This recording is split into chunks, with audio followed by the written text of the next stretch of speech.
you don't really even get to the next level to your darkest moment. So that's why I'm saying stop tripping when it get dark and you running. You running from your success. Like that's what you running from. So it took me 12 years to get a 4-year degree. I never quit because I realized, like, why would you do something for 10 years then quit? So for a lot of you, if you was gonna quit, you should have quit when you put your first grand in it. You like 20,000 deep now. You like 9,800 hours deep into it. It only takes 10,000 hours. It is not the darkest moment that's the problem. You the problem. And your perspective is the problem. You thought you was just gonna have a dream and a goal, and you was just gonna wake up and just walk into the sunset. You're like, dream, boom. It don't work like that. Life punks you and say, do you really want this? I'm gonna give your wife MS. Do you really want this? Your mama gonna be pissed when you write the book about your family. Do you really want this? Do you really want this? Cousins gonna abandon you. People that you used to be like this with gonna think you bougie and don't wanna deal with you. It's a part of it.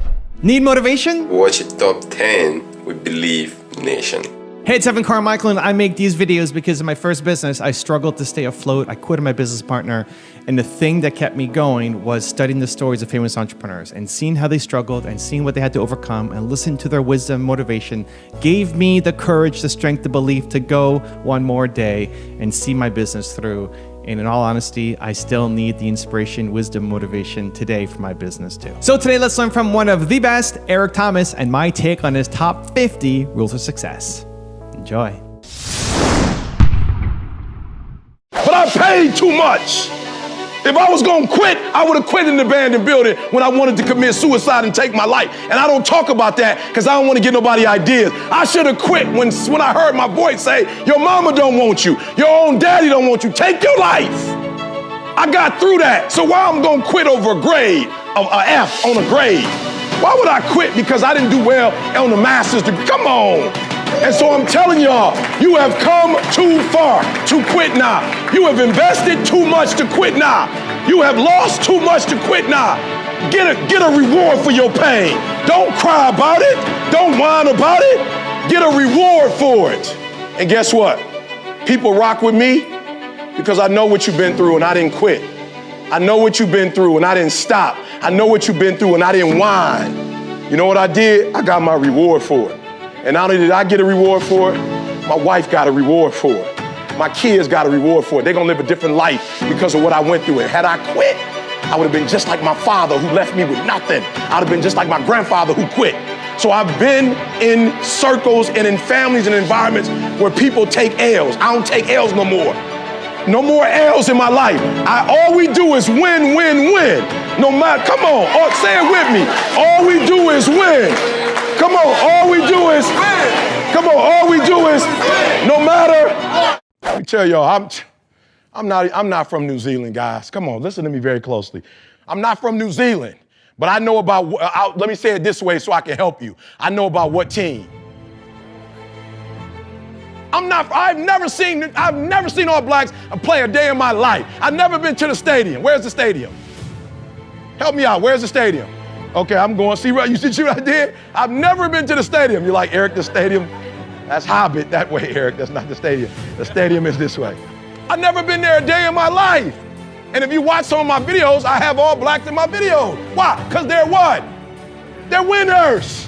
And when you're a winner, you don't even stay in your own little town. When you're a winner, winning spreads. So everybody, I got videos where I'm like, y'all, I don't really know how to show my passion. Somebody said, get the All Blacks. I'm like, yep, that's what I need, All Blacks.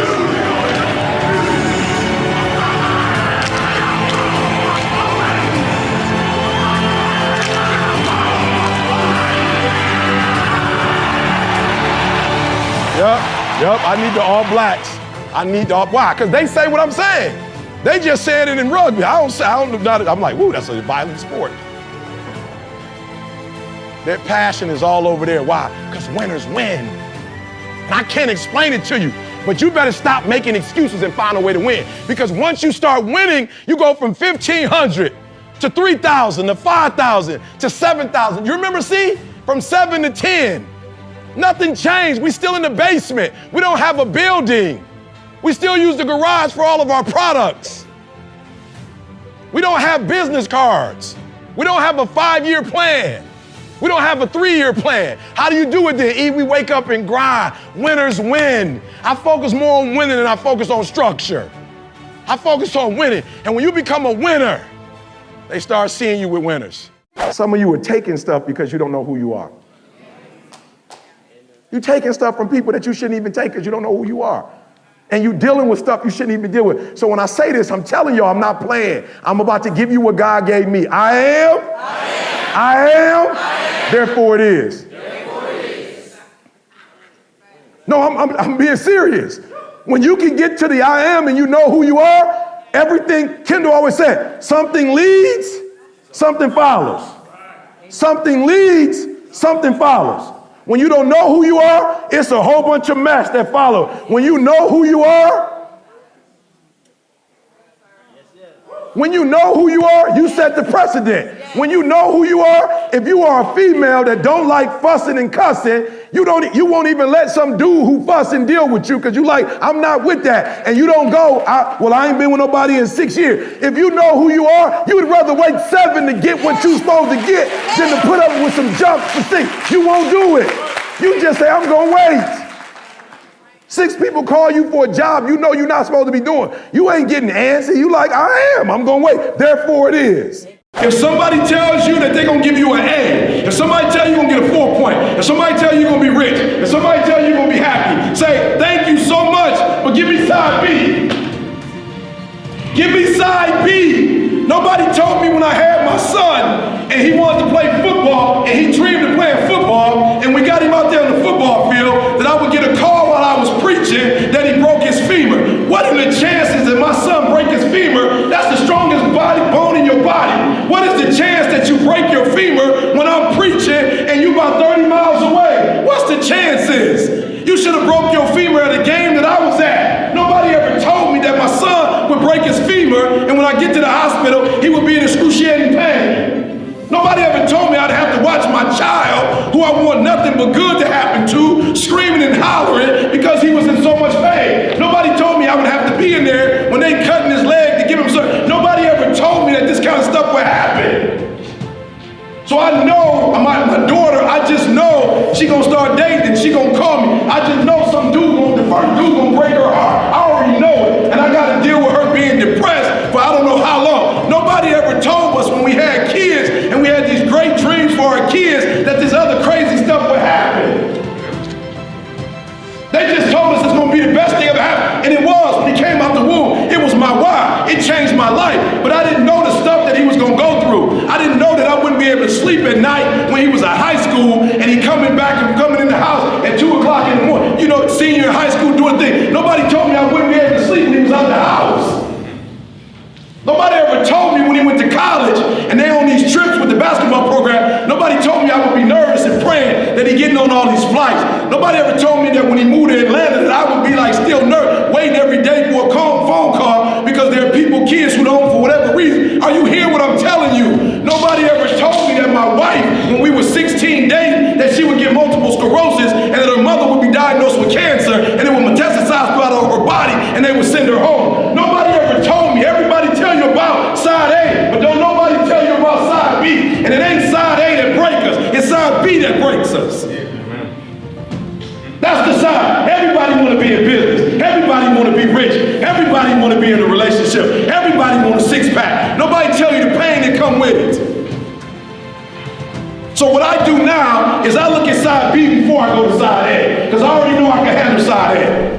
Also, to make sure you're actually taking action after watching this video, I've designed a special free worksheet just for this video. The worksheet will highlight all of the lessons learned in this video, as well as pull out our 3 favorite learnings and quotes that will inspire you to actually do something. The worksheet will also give you space to write down what your key takeaways are and your specific plan of action to make sure you're getting results. If you want the worksheet designed specifically for this video, absolutely for free, there's a link in the description below. Go click on it and start building the momentum in your life and your business. I'll see you there.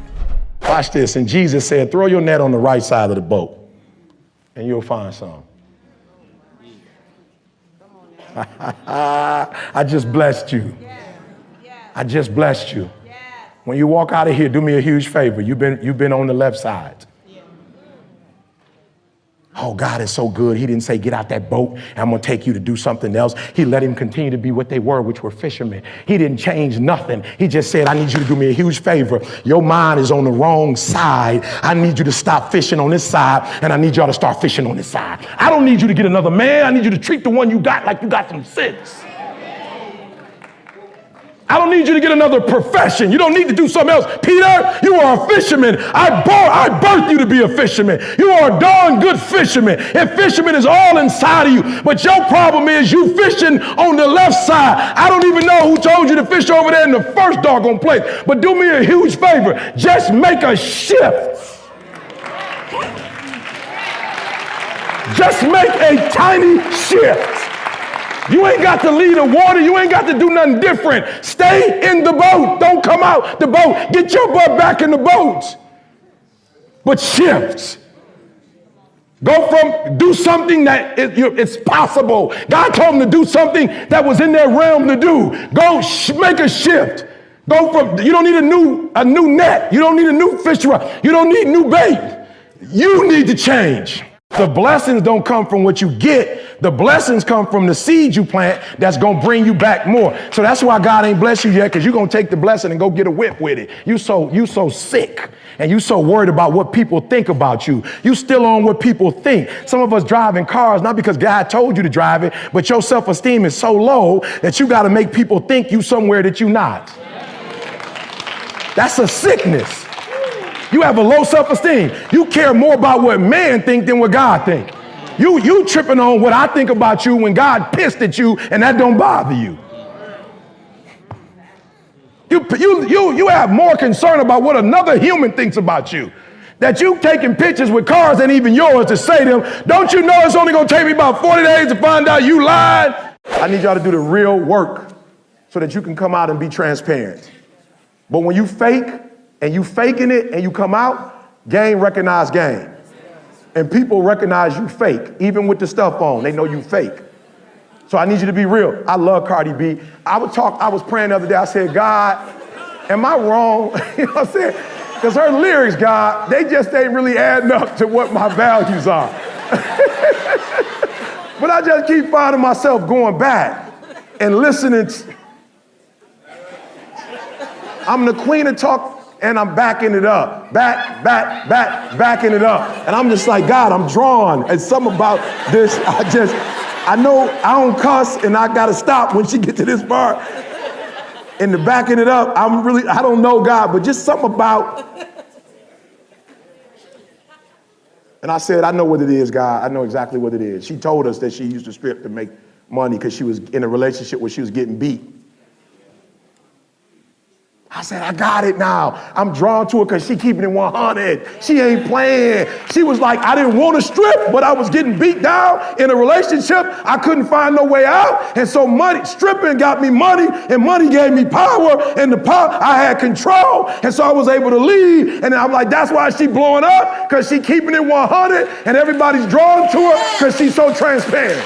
When people tell you that you can make this dream become a reality, and they show you the money that you're going to make and the degree that you're going to get, and they show you, and I know why they do it. The reason why they don't show you side B is because they know if they show you side B, most of you won't even try side A. So that's the reality of it. I get it. But it's unfair to listen to me very closely. There are those of you who are like, I want to be a millionaire. How many of you ever said in your life that I want to make 7 figures? Raise your hand. You want to be a millionaire. I've heard a couple people say billionaire. Who ever thought about, I want to be a billionaire? Listen to me very closely. Do you know the kind of hell you're going to go through to be a millionaire? Do you understand? Do you understand the struggle and the stress of making 6, 7 figures? Do you understand, for those of you who geeked up, you want to be in a relationship, do you want to get married? Do you understand that less than 50% of marriages make it? Do you understand that 50% of marriages end in divorce? Do you understand how cute it is when y'all date? How cute it is when y'all go and spend $16,000 that you ain't have? Let me tell you what the problem is. Because you're either a yellow or you're either a green, probably, right? So you care about others. And what you've done is that you've told them it was free. So now you mad at them for what you told them. So now we got to reprogram. So when Cole was like, E, how you gonna get the numbers? I was like, I'm gonna charge $500. He's like, all right, well, that's too much on the first one. I know it's worth it, E, but you're taking them for getting free all the time. Like you've conditioned the world for free, E. All your stuff is free. So now you tell me I gotta pay $500? Like I'm used to being free. You know what I'm saying? So I'm like, all right, well, let's hurry up and condition them. Because the stuff I'm doing now, I know is about to change their life. Like before, I was off of spirit and, you know, and my gift, but now this is scientific. Right? You can't, the numbers don't lie. They are what they are. So what you're selling is free. But then you're hoping that at some point they gonna know to come pay. That's not how you set it up. You set, and the reason why I know you set it up for free because they think it's for free. They would have never thought it was for free. So what you probably are doing is saying, you know what? I'm going to give away this, and then you're gonna be mutual. And you're going to wake up one day and say, I've done all this for you. Now you're going to be fair. You're going to be fair. And you're just going to come in and write me a check. And that's not how it works in business. You give it to me for free, I'm going to keep trying to get it for free. So now what you have to do is you have to believe that the challenge is you believing that you're worth it. That's the real challenge. That you feel like what everybody else is doing, you're just as valuable in terms of your for real. That's where we go wrong. That's why they negotiating on us, because we don't know if we feel valuable, so we letting them negotiate with us. I'm not letting people negotiate with me no more. This is what it's called. Now here's where I will negotiate. If I know the relationship is mutual. And I know we going back and forth and we gonna look out for each other. I'll do whatever you want me to do. I just had a deal with Glenn. Glenn got me a deal and I told my man I charged 50 grand. He's like, I ain't got 50 grand. How much? I was like, let's not play games. We're in a relationship. Glenn, tell him to tell me what he has. Why are we going back and forth? Let's not mess up our relationship. Just tell me what it is and we're homies. I know you're looking out for my best interest. We good. But when you come to me and you're willing to pay somebody 50, but you're only gonna pay me 20, then now we got a problem. Now I gotta walk away because I gotta show you, you don't have to value me, but I do have to value me. No, when you start doing what God tell you to do, it ain't gonna be no room. Why is it not gonna be room? Because you're not supposed to borrow, but you're supposed to lend. Some of y'all so dumb, you praying for you when you don't even know that God don't even plan to give you that little that you praying for, because if he gives you that little you praying for, you're going to be satisfied and you're going to get your blessings cut short. Why? Because there's a portion you're supposed to get to give away. The real blessing is going to come in the portion you're supposed to give away, not the portion you keep it. But you so spiritually immature that you're going to pray for $1 million just for you and your family, and then your blessing's going to get cut off. I think what happened when I was homeless, it was a beautiful awakening. It's like when you're living in your parents' home, they are the enemy. You know, everything you don't do right is because of them. And then when you're on your own and you start making mistakes that you made when you were at home, it's like you can't put it on mama now. Mama not with you no more. You can't put it on daddy and say, my father was too hard. I had a curfew. You know what I'm saying? They wouldn't let me party past 12. Like I had all these excuses why I wasn't successful because of my parents. But then I was homeless and still messing up in school. You know what I'm saying? I was homeless and still getting pulled over by police. You know what I'm saying? For my boys selling dope. Like I was still getting shot at. Like it was some crazy stuff happening in my life. And I was like, yo, Eric, you finally have what you've always wanted, control over your life, and you're getting the same results. So it's only one common denominator. The teacher doesn't know the cop that arrested you. The cop don't know your mama. You know what I'm saying? The cop don't know the principal. But one of these kids, everybody knows. The cop knows you. The teachers know you. The council know you. Your mama know you. The police know you. You are the most common denominator in all of this mess. So because there's one person that's in all of this, that one person is the problem. And I begin to say to myself, like, yo, E, if you really want to change, you have to take personal responsibility. And I think the company is where it is, and people follow me because they don't hear a bunch of excuses. They hear, yo, E, you coming at me hard, but it's the truth. Like, I know what I'm doing wrong, and I just need to make the adjustment. So I would say personal accountability and personal responsibility is what took me from being homeless and a high school dropout to the #1 motivational speaker in the world. We live in a society where some among us are prejudiced, right? So there are people who would not traditionally hire Eric Thomas. But you will get to a point where nobody else can do what I do. And your company, the value of your company is greater than your racism. Hear what I'm telling you. So you may be racist and not want to hire an African-American male that looks like me, but because I'm the best version of myself in terms of what I do online, I can compete with anybody else who's doing it. The PhD, right? I need you to hear what he's saying. The PhD was very intentional and deliberate, living a life of character. These are all things that's going to help me out. And then my relationship with God. You through now. There's nothing you can do. You stuck now. You stuck. So it's like you call everybody else. You might even brought them in, and it didn't change anything. So now you're like, all right, last resort. I got to bring ET in. And then I come in with the anointing and rip shop. And then you like, can we get the retainer? I'm like, you could have started with me, right? So I'm telling you what he's telling me is the truth. I'm not saying, I can't believe there's still racist people in 2019. That has nothing to do with me. That's not my fight. My fight is being the best version of Eric Thomas. That's what I can control. I can't control industries. I can't control what people think or say, but what I can control is Eric Thomas. And so I'm telling you what he's saying is real, because you're like, but I gotta. No, you don't. You don't. You're still in your mind when he was saying it. It's like, but you don't get it. I gotta, and they don't. No, you just need to get to that place where you are strong. And when you go in, you on some Jedi mind trick stuff. You entertainment seeking. Did you see Power? Absolutely not. Did you see the Game of Thrones? Absolutely not. I'm trying to blow up. I'm trying to blow up after the blow up. I'm number one. Now I'm trying to find out what's after number one. And you know what that is? That's not a speaker. That's a businessman. So I'm trying to own as many companies as I can, get as much equity as I possibly can. I don't got time for the Game of Thrones. I'm playing my own games. I'm trying to sit on the throne. You know what I'm saying? Trying to get a throne. I'm just saying, for real, some of you broke and you still entertained. Like, I'm not even tripping on those of you who got money and you comfortable and you want to chill and watch it. I'm talking about those of you who are complaining about your job. You ain't got no money and you sitting here complaining about, but then you watching all the TV programs. That's a have-not mentality. The rich person made Game of Thrones. They don't even watch it like you watch it. They can't even enjoy it. They put that joker together. They watching it like, that didn't come right. Oh, Lord, she didn't say it right. They were off. Oh, man, okay, next episode. You sitting there in a house that you can't even afford. You in your mama basement watching Game of Thrones. You just comfortable. I just need to come out right now. See, give me a device on the next one. We could just start hitting folks in the face, just blah. I need to bring you to your senses. You in your mama basement watching TV. All right. Pleasure before payment. For real, you like to get, you do things that you can't afford.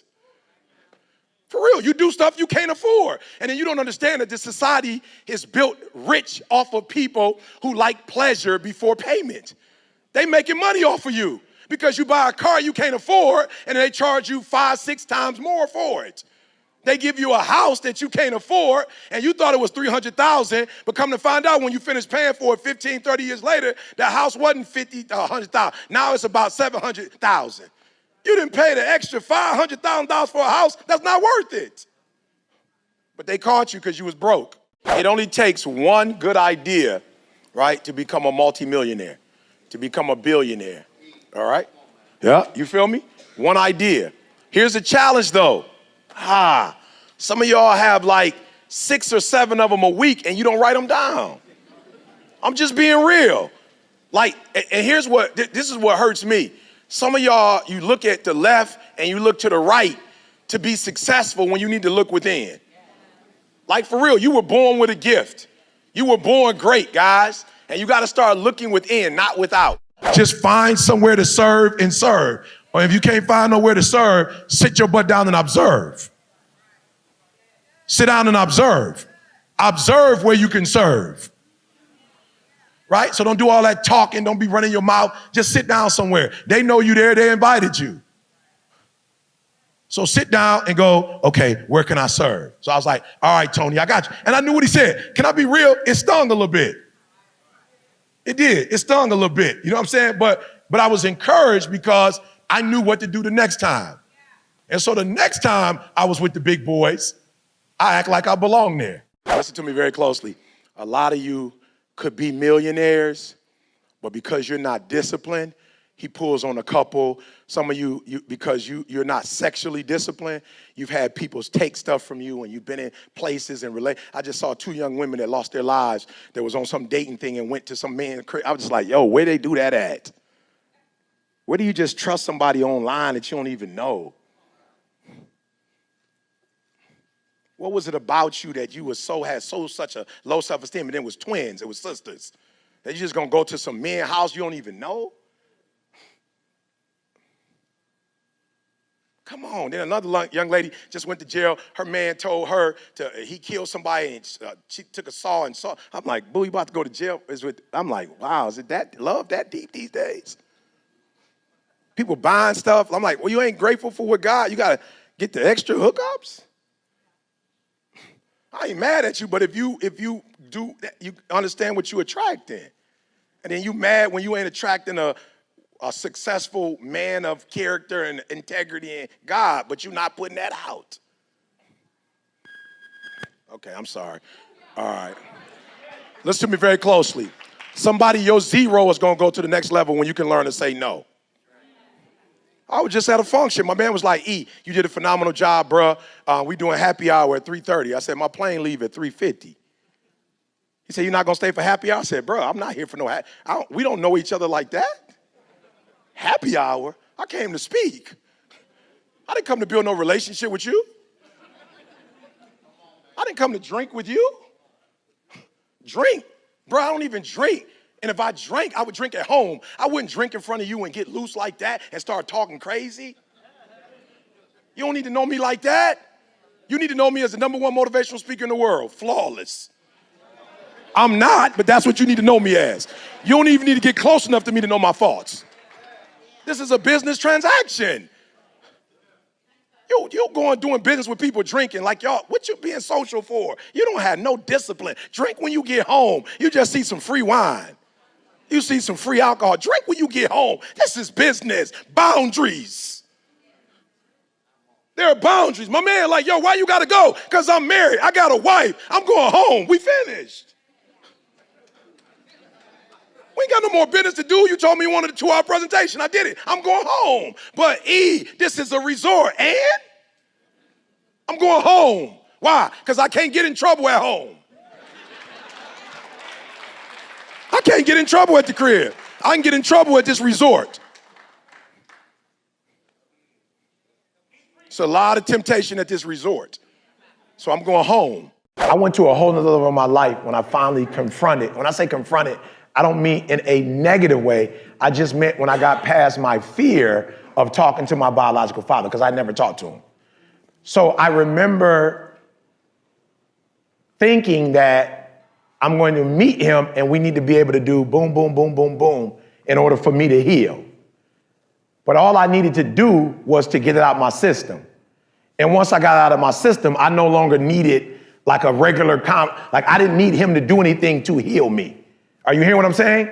So sometimes you just need to get that information, like you're frustrated because they're not listening and nobody's on your value system. This is why this is important. You're not just coming to hear ET. You are coming to meet your brothers and sisters. You're coming to meet the people that have the same values that you have. That's the problem back at work. You don't have enough people who are where you are, and it's frustrating going to a job where people don't think like you. And so it's frustrating. So all you need to be able to do is get it out with these people, and your family. What they're going to do for you is they're going to tell you the right thing, but a half of it is just getting out your chest. And once you get the frustration out, you're going to be able to go in the other day. Next time you go in, you're not even going to see them. They're invisible. For those of you who know, you know that you are making excuses, that you blaming other people, that you are afraid, that you walk in fear, you walk in guilt, something that happened. You had an abortion 5 years ago, you still own that. 10 years ago, you had an abortion, you still own that. You got caught, you went to jail, you have a felony, you still own that. I want to free you. That was 5 years ago. Why are you still walking in that? That was 10 years ago. You got a divorce. Your mom went to the grave and she was not proud of you, she would be proud now. Walk in it. Your past is the past, and there's nothing you can do about it. I am ashamed of some of the stuff I did to my mom, ashamed of some of the stuff I did in school, ashamed, but it's over. And you can't hold that against me. And I will not hold it against myself. I'm free. I'm free. And whom the Son has set free, he's free indeed. She is free indeed. You've been holding your blessings up because of your past. You feel bad about it. You were wrong when you did it, but it's over. Cleanse yourself. Cleanse yourself. You've already been forgiven. Accept it. And now let's walk in it. The dream is yours, but you're saying, I'm not worthy of the dream. You're probably not, but it's been given to you anyway. I'm not smart enough. You're probably not, but it doesn't matter. It was given to you, and it's now your responsibility to do something with it. You've been given it. It's the gift that you never opened. It's the gift. It's yours. So I need you to forgive yourself. There should never be a week in your life that you're just going through the motions. Like every single week, there should be something specific that you're trying to accomplish. All right? And then there should be something monthly that you're trying to accomplish. All right? Every single minute of the day, we should be unleashing our gift on somebody. Somebody getting it. I know we're going to talk about this in a minute, but I know what my superpower is. And CJ calls it a superpower. I know what my superpower is. So when I get in the elevator with you, you may not speak, but I'm speaking. Why? Because that's my superpower. All right? Somebody like, E, why are you speaking to them and they're not speaking to you? I don't live my life based on what other people do. I live my life based on my superpower. So when I speak to people, people are my superpower. So if there's another human in the building, you getting it, all right? So I wake up every morning, I'm going to unleash my gift, but then I have to have a goal, because if I'm not careful, I'm just unleashing my gift without a goal. It just is not going nowhere.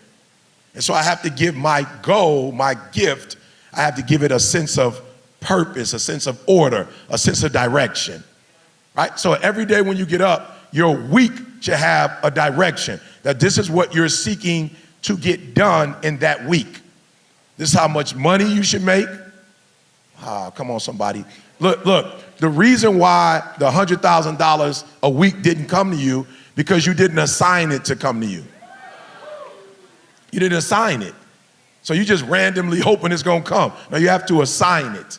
You have to tell it which bank account it's going to. Oh, come on, somebody. You don't go to the bank and just give them $100,000. They want to know, is it your savings?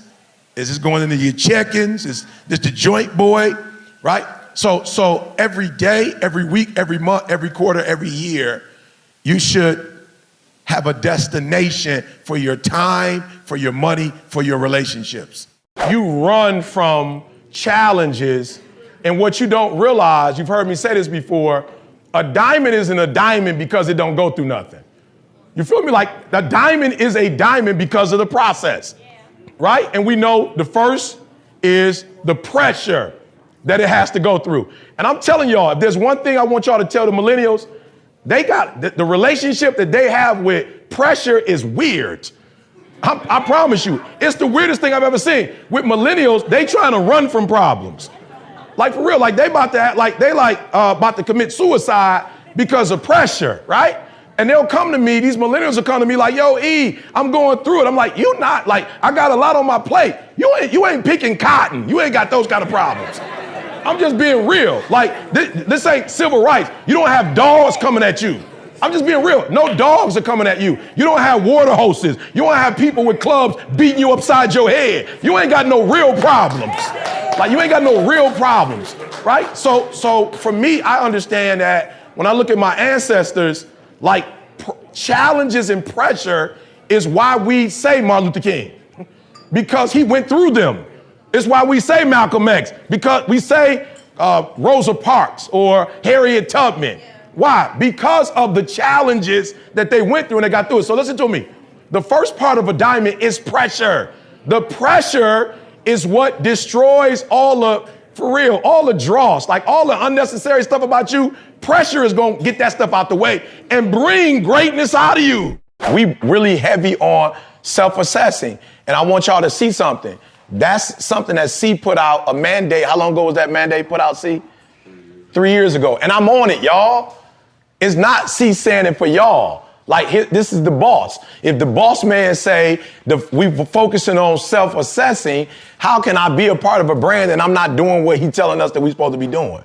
So make sure your brand is in alignment. The stuff that you're saying, whatever you're saying is cool. It's your brand. We can't make up your brand for you.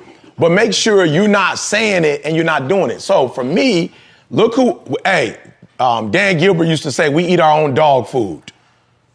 So I went to Ant, I went to Preach, I went to Moose. I didn't go outside the crew. I didn't have to go nowhere else to get this stuff. I went in-house and got it in-house, right? And got the information, everything changed, and guess what I had to do? What did I have to do to go from $50,000 to most months $300,000? What did I personally have to do? That's it. Did I do anything else physically? Anybody talk to me? Did I tell you I changed my voice? I started wearing a shirt and a tie. I started doing presentations now. I got presentations up. I'm just saying, did I say I did any of that? No. I said I did what? Change the system. Yeah, but what did I do first? Self-assessed. And when I self-assessed, self-assessment told me I needed to do what? Change the systems. So some of y'all gonna self-assess, and it's not gonna tell you to change the systems because you don't have a systems problem. But it might tell you that you might have to be more demanding in driving. It may tell you might need to be a little bit more gregarious and inspiring and enthusiastic. It might tell you that you might need to be a little bit more persistent, you know what I'm saying? And what is the other one? Complacent, right? In a positive sense, right? Does that make sense? So self-assessance first. It's so funny, Carl is the individual that has done our videography. So I know it seems weird, but this is why the process is important. He has 2 degrees in biology, right? So that's his thing. He goes into the lab. So he would literally take my videos and act like he was taking them in the laboratory. So you gotta think, this kid, since he's from Barbados, there's a common line and there's a math and science line. Him and his brother went math and science. His brother was the first black chemist to graduate from Michigan State University. So again, a lot of you young people, you go in this route and you like, I don't see it. You're not supposed to see it. Like, you're supposed to stay focused on what you focus on, and when you get to where you get to, you'll understand why you were doing this in the first place. So Carl never went to school to be a videographer. But what Carl did was he took my videos or my speeches and memorialized them. So you think, C says this all the time, like, for real, some of y'all really think that when you want to succeed as bad as you want to breathe was like my best and first ever. No, it was the best and first ever because it got recorded. Because somebody mic'd me up, because somebody edited and put it on YouTube. I had probably done 150,000 messages before that message, right? So the difference between this Eric Thomas and the old one, I was doing everything on my own. The new Eric Thomas, I got a team, and Carl said, look, I need you to worry about one thing. Make sure the mic is on. You make sure that mic is on, and when you go in that room, you kill it, and I'll do the rest. I will make sure that when I put it up on Monday, the whole world will want to watch it. So it's the B-roll, it's the music, it's the science. So if you heard some of my stuff raw, if C hadn't edited some of the stuff, you were hearing stuttering, you were hearing slurred words, you were hearing the wrong word. C, like, whatever you do, watch this. C told the people that was when they edited, whatever you do, Eric needs to be perfect when it comes out. So if it's not perfect, don't send it out. I want Eric to be #1 in the world. And the only way to do that, nobody needs to hear all the edit. Man, it would take y'all years to hear all the edited stuff. C says the only stuff that goes out is the best of the best. And then when we put that out, that's all we want them to see. So I'm telling y'all, because of C, now I'm a part of businesses, right? Because of C, I started doing NFL and NBA. Because when he would put it up, he was like, we got to brand it a certain way. Nope, take that down. That from the side, he looking too chunky on that one right there. Put that down. We don't need that pic. Put that pic up right there. All right, he wasn't shaved. Don't put that up at all. Let's get the shave. Like, literally, It was a science. I remember I picked both of them up in college. They were my graduate assistants. And C was like, I'm going to make you a household name. That's my job. All you do is speak. And so now you go from the Michael Jordan who had to get rebounds to the Michael Jordan who had Dennis Rodman. To the Michael Jordan who had a guy who was getting 20 rebounds a night. And what was Mike getting? A second shot. Unbelievable. You giving Mike a second chance? MJ? And what did that look like? 72-10 with the championship. So with CJ and Carl, what I had was, I finally had a team. I wasn't, no disrespect, I wasn't the LeBron without a team. I wasn't the dude that was putting up 50, 60 points and didn't have a team. I was Michael Jordan, who had Scottie Pippen, Dennis Rodman, right? I had a squad. So that's what changed when I surrounded myself with a team. Guess what happened? When you start winning, everybody rocking with you when you start winning. You start attracting other winners when you start winning. So for me, that's what the team has done for me. Fear, what kind of fear? Fear of failure. Good. Right, so we already know what happens if we fail, right? We know what that looks like, don't we? We know what failure looks like, so we need to give what a chance? We need to give victory a chance. So I ain't gonna lie, I was scared to get the master's degree. I was scared to get the PhD because I couldn't really write that well, right? And I was like, I told my professor, what happens if I fail? He said, what happens if you pass? I said, but what happened if I don't get it? What happened if I put in all these years and it don't work out? He said, but what happens if you put in all these years and you get it? And I got it, and it has changed my life. Doors have opened for me that couldn't open for me in education without my PhD. So I'm not talking about in the world, I'm just talking about in education, in schools.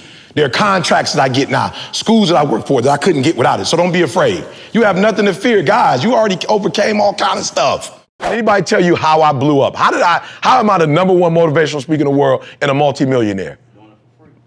What was I doing for free? Speaking. Specifically though, how did I do it? That's right. But how did I do it? What vehicle did I use? YouTube. And I put out a video every Monday for free. Right? But I understood the concept. If it's really good, you know what's gonna happen. You've been to the mall. Try orange chicken. You like, no, I'm good. I'm not hungry. No. Try orange chicken. You're like, no, I'm good. You're like, no.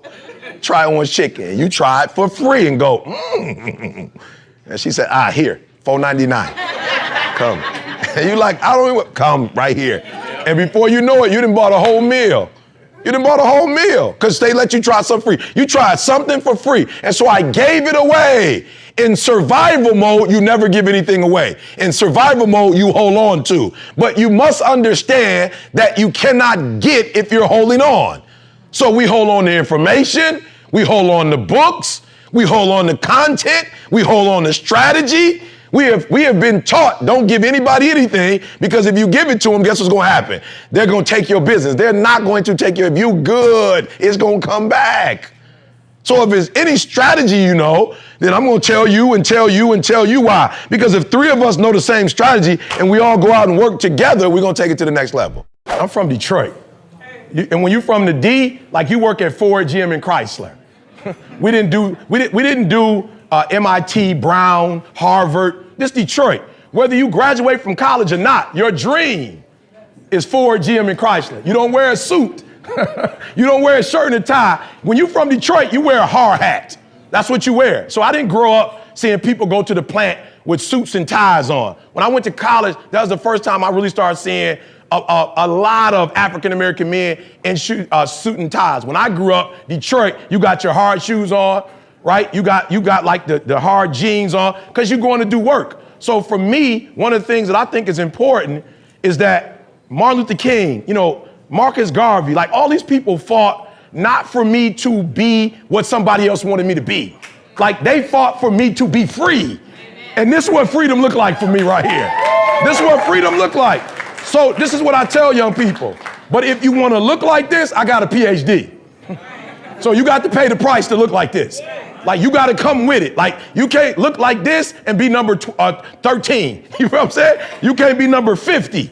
So although I dress like this, I paid the price. But what I didn't want to do is I didn't want to wear another man's armor because I didn't know if I could win the fight wearing Saul's suit. I needed to be able to, I needed my slingshot. I needed my 5 stones. So when you see this E slingshot right here, this E5 stones. Why? Because what Saul didn't even work for him.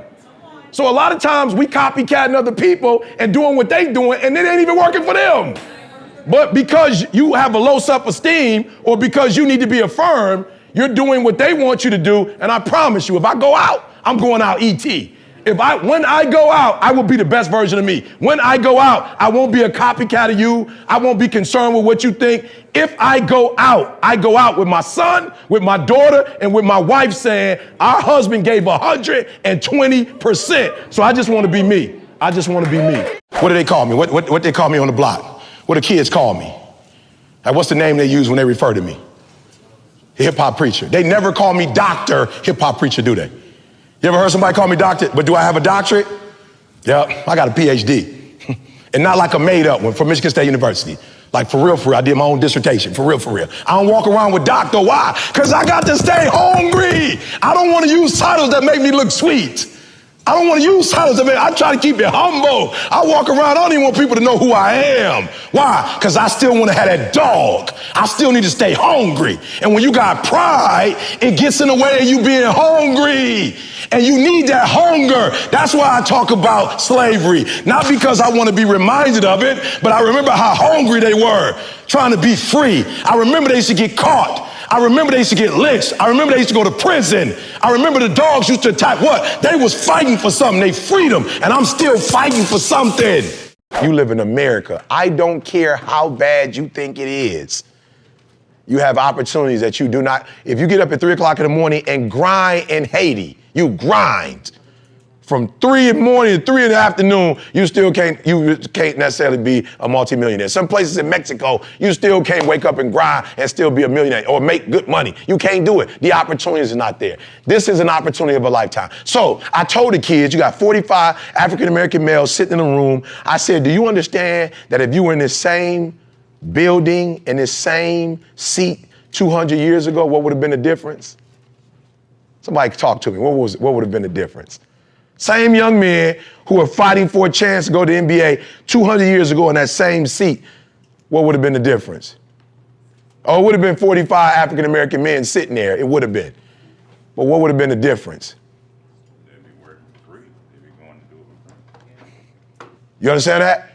So I told them, y'all got to understand, you get to go to the NBA. Your ancestors 200 years ago, they was about to go work in the field somewhere. So it's the same thing. They was getting drafted. It was the exact same thing. They looking at my man, how tall you be? What can you do? All right, book, go work in the fields. I said 200 years later, Martin Luther King would have murdered me as a speaker. He was just born at the wrong time.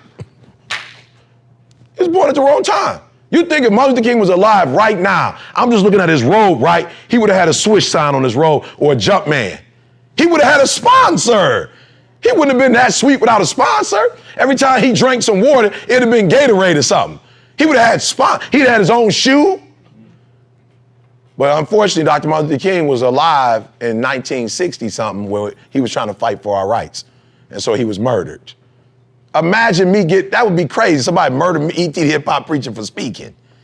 I live in a different time. So we live in a time, guys, where we can make money. So we need to be doing what? Making money. We don't live in a time where we got a different bathroom. We go to the same bathroom. I can sit in first class now. Look, I was in first class the other day, and a lady, I sat down, it was a older white female, and she was just like, I can't sit here. And it was like, you can't sit there, what's wrong? His cologne. I don't even wear cologne. I was like, I don't even wear cologne. Right, but I felt her, I ain't mad at her. She grew up a long, long time ago, so she don't want to sit next to me. If she would have did that same thing to me in 1960, what would have happened? I would have had to move. It's 2019, baby. My man was like, yo, if you want to move, you can, but you're going to have to go back there, and we're going to have to let somebody back there take your seat. Listen to what I'm saying. We're not talking about this country. We're talking about the fact that the opportunities are for everybody, and we sitting here talking about this ain't right, this ain't right, this ain't right, that ain't right. Some of the stuff that we could say ain't right, but what am I doing? I'm waking up every day and doing what? I'm waking up every day and going after what? Money, opportunities. That's what I'm focusing on. My wife ended up getting MS. I didn't want her to work no more because we realized the stress that was killing her. So because I'm making money, my kids went to college for free. They don't even know what a FAFSA is. I could be sitting here talking about all the struggles and the worries and whatever. I'm not gonna do that. I'm gonna get out here and get these opportunities and make this money. I wanna say to the entrepreneur that thinks it's over, that like literally, and look, I'm not making this up. It is literally at the darkest moment, right, when it dawns. It is literally at the darkest moment. So you don't really even get to the next level to your darkest moments. So that's why I'm saying stop tripping when it get dark and you running. You running from your success. Like that's what you running from. So it took me 12 years to get a 4-year degree. I never quit because I realized I went through why would you do something for 10 years, then quit? Why would you do something for 11 years, then quit? So for a lot of you, if you was gonna quit, you should have quit when you put your first grand in it. You like 20,000 deep now. You like 9,800 hours deep into it. It only takes 10,000 hours. So it's not, what Marcus is saying is critical.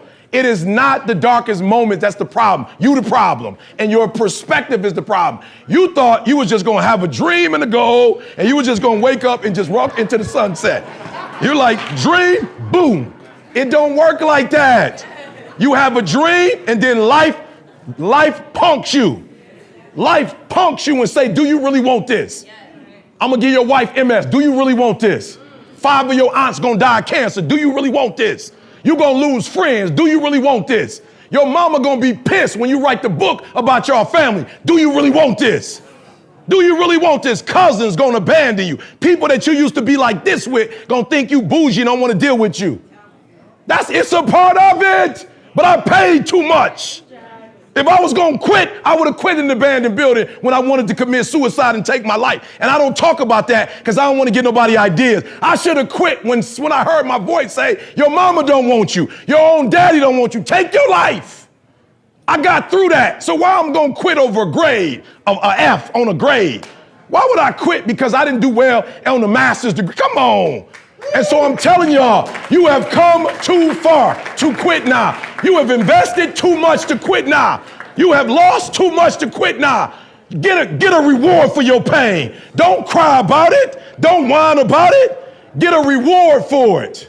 And guess what? People rock with me because I know what you've been through and I didn't quit. I know what you've been through and I didn't stop. I know what you've been through and I didn't whine. You know what I did? I got my reward for it. And not only did I get a reward for it, my wife got a reward for it. My kids got a reward for it. They're gonna live a different life because of what I went through. And had I quit, I would have been just like my father who left me with nothing. I'd have been just like my grandfather who quit. So I've been in circles and in families and environments where people take L's. I don't take L's no more. No more L's in my life. All we do is win, win, win. No matter, come on, say it with me. All we do is win. Come on, all we do is win. Come on, all we do is no matter. Come on, all we do is come on, all we do is all we do is no matter. So take quitting out your vocabulary. Take it out. Cry if you must. Rest if you must. Rest. And it's a lie. You're not alone. It's a whole bunch of us here. It's a whole bunch of entrepreneurs here. Don't you ever lie and say you're alone. You choose to go in the corner and cry.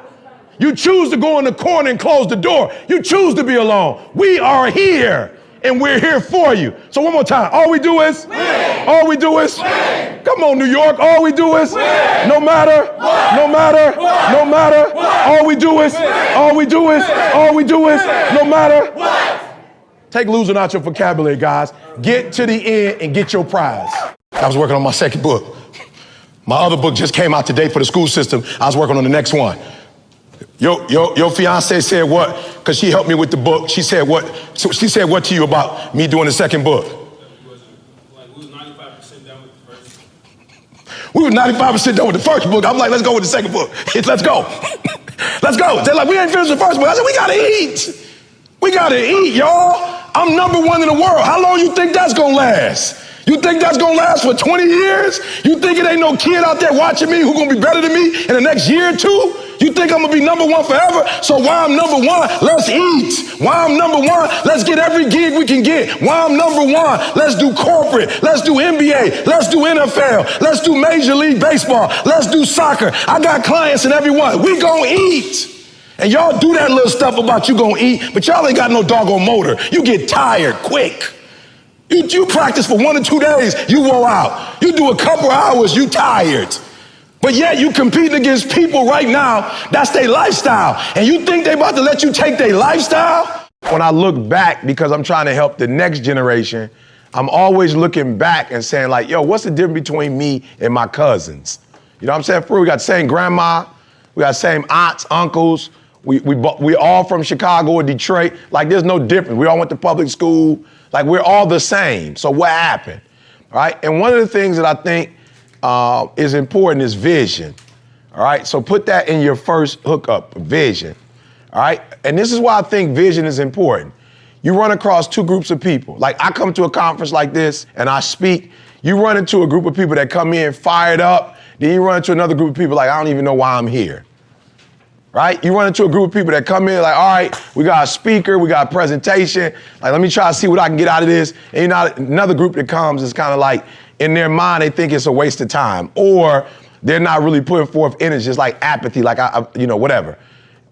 And while I'm not tripping on either one, like I try to tell people, my check don't never change. Like my check don't change. I go to Alabama Crimson Tide, they win the championship or not. Like Nick Saban ain't giving me a different check. I get the same check. I go to a school district, if it change, if it don't change, my money don't change. But what I'm hoping is your money gonna change with my presence being here. That's what I'm hoping. Like I'm hoping you're not so prideful or so arrogant or whatever that you're gonna leave and not take advantage of the opportunity to be in my presence, right? You understand what I'm saying? So I found out here's a difference between the two people. One group come in and they have a vision and they're like, I see how his presence can help me with my vision. The other group, they're not bad people. You just don't have a vision. You just like check the check. Like you just like, I'm just trying to get through this month, right? And so the difference between people who are successful and who are not where they want to be is that one group has a vision. So I'll never forget, I'm 48 now, I was probably 45 at the time, and Dan Gilbert. Anybody familiar with that term, Dan Gilbert? You ever heard that before? You know who Dan Gilbert is? Owner right, of the Cleveland Cavaliers. So Dad had texted me like, E, what you doing tomorrow? And I was like, okay, well, first of all, if you just texted me randomly, I'm not doing nothing tomorrow. You know what I'm saying? Like, I'm not doing nothing. You know what I'm saying? Like, what does that mean? He's like, all right, well, I'm bringing Warren Buffett in and I'm having a meeting with about 30 people. And I want you to be one of the 30. I'm like, bro, I'm there. Like, whatever I was doing. Like, it ain't every day I get to sit down with Warren Buffett. So I'm like, whatever I'm doing, I'm there, right? And so when Warren Buffett came in, now you gotta understand, I'm from Detroit, I'm a high school dropout. My mom got pregnant with me at 17 years old, south side of Chicago. So like, I'm not like, no, just Warren Buffett just don't call me on the reg. So you know, first thing I'm thinking, like for real, my man called me and I remember it was like during Christmas season, because we went to go see the Nativity, I think that's what it's called. Like I'm a high school dropout, so I'm not really good with words, right? Like my enunciation is bad, right? But I remember that because we was like walking through this church and Jesus and there's goats and all kinds of stuff. And I remember my man hitting me, I was like, oh, okay, Christmas, wow. And somebody tell me what was the first thing I thought when he invited me in a room with 30 other people, with 29 other people. Somebody tell me, what was I thinking when he texted me and asked me, could I be there? How am I gonna get there? Okay, well, I had a car, you know what I'm saying? I'm from Detroit, we keep a whip, you know what I'm saying? Like, we don't have public transportation in Detroit like that here, and that's on purpose so you can buy a car, right? Right, so somebody, and not deep, but, right, what am I doing? What did he call me for? Like, I'm a motivational speaker. These dudes are like, they own companies, right? So when I got there and Warren Buffett walked in, everybody was already there. He kind of came in, not necessarily last, but, you know, he the star of the show. You know what I'm saying? So he came in when he's supposed to come in, right? And I noticed as he was talking, I was just like, yo, you the fourth richest man in the world. At that time, he was fourth, but Bill Gates was number one. And so I was thinking to myself, like, what are you doing in Detroit? And it dawned on me, he said, I'm trying to think of the name of the bird, vultures. He said, vultures come when? When it's death. I remember him saying that. That's when vultures come in to eat, when it's death. And I'm like, oh, that's why you in Detroit. Detroit dead.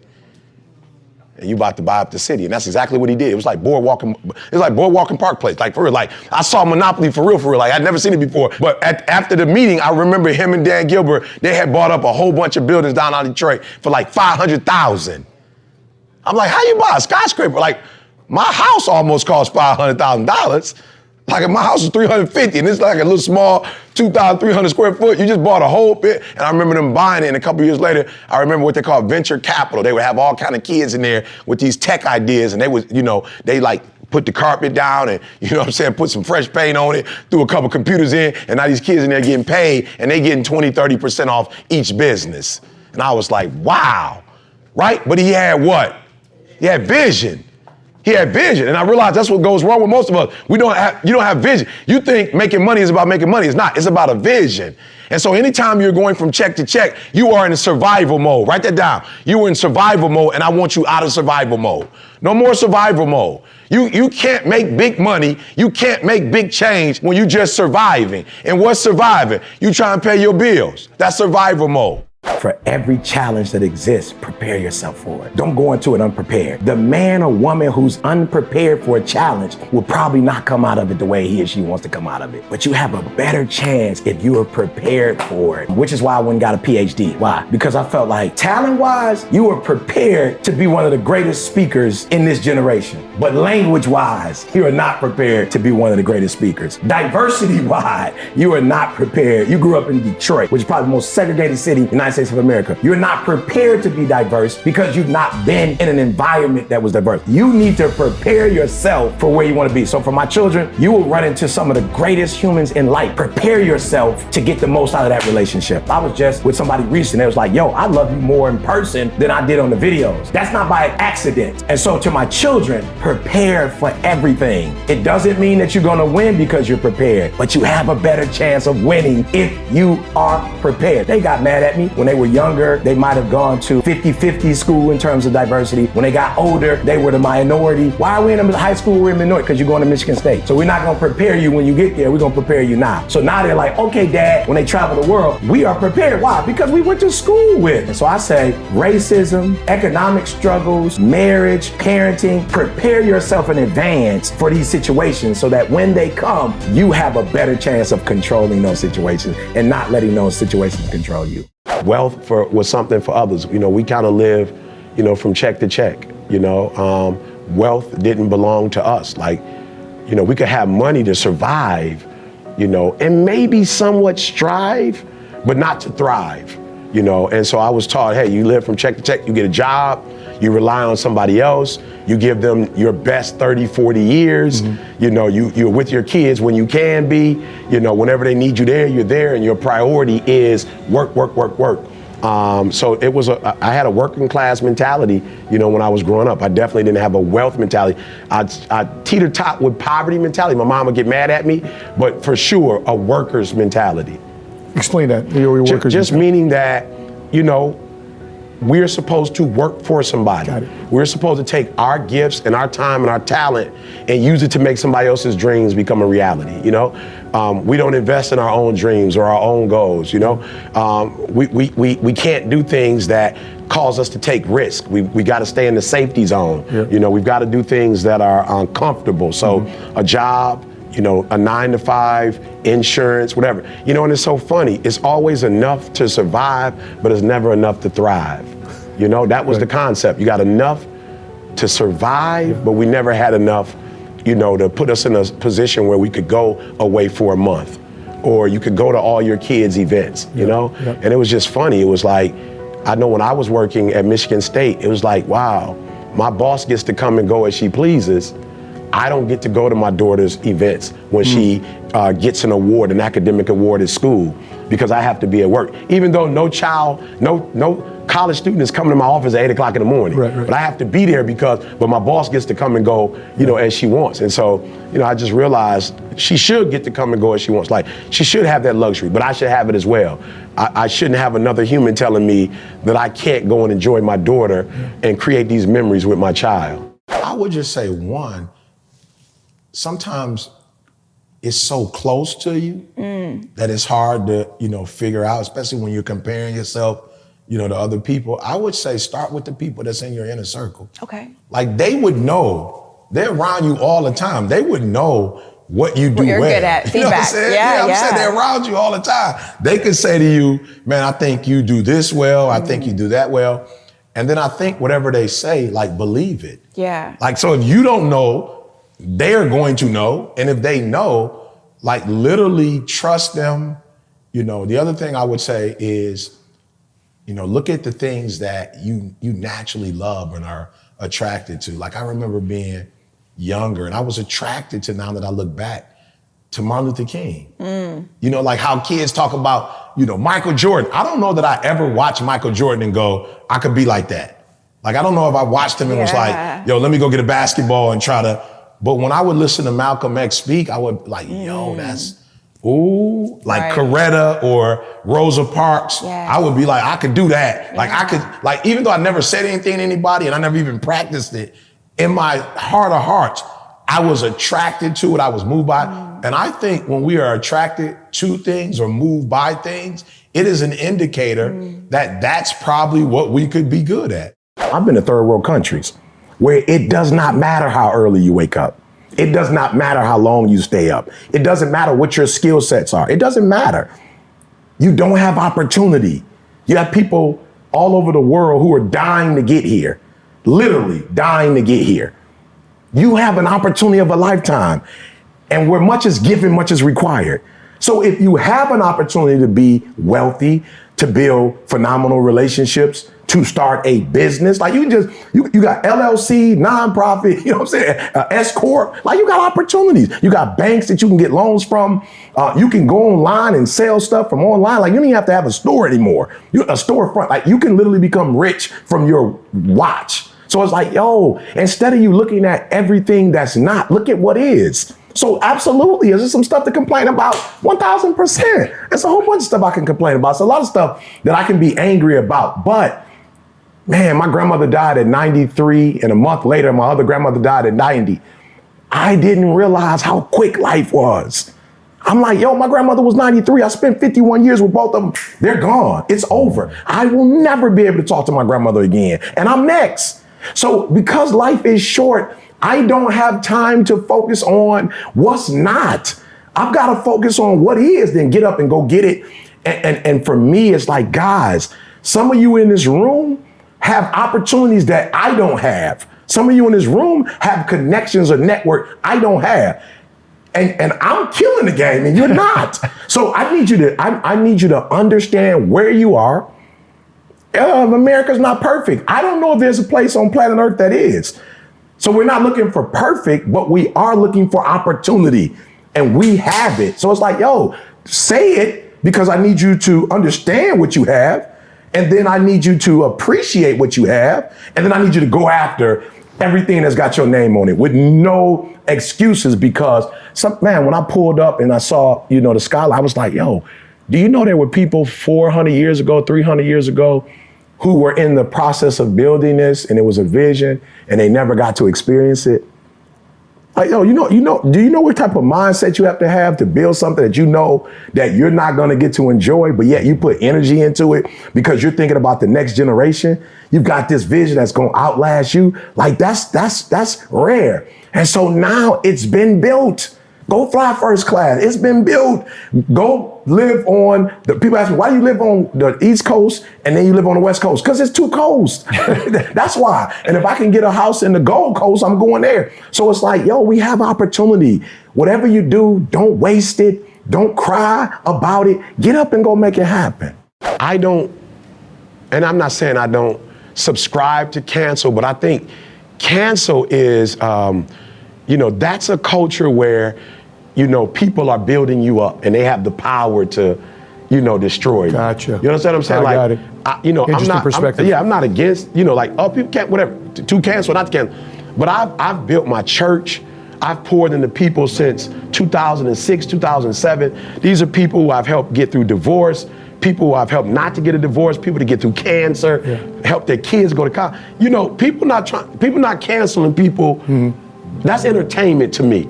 You understand what I'm saying? Like, you can get canceled if you want entertainment. Yeah. I'm not an entertainer. I'm a pastor. You know, I'm a coach. You know, I'm an activist. You know, nobody's trying to, the people who I have built up, they're not about to go, oh, he said, I'm through with him. Yeah. It's like, yo, that's our pastor, that's our brother, that's our friend. And I think when you're dealing with people you have a relationship with, it's different than people you don't have, you know, people who are just, you know, entertainment. That's different. You don't have a bond with that person. But if you have a family, that's what I have on the internet. I have a family.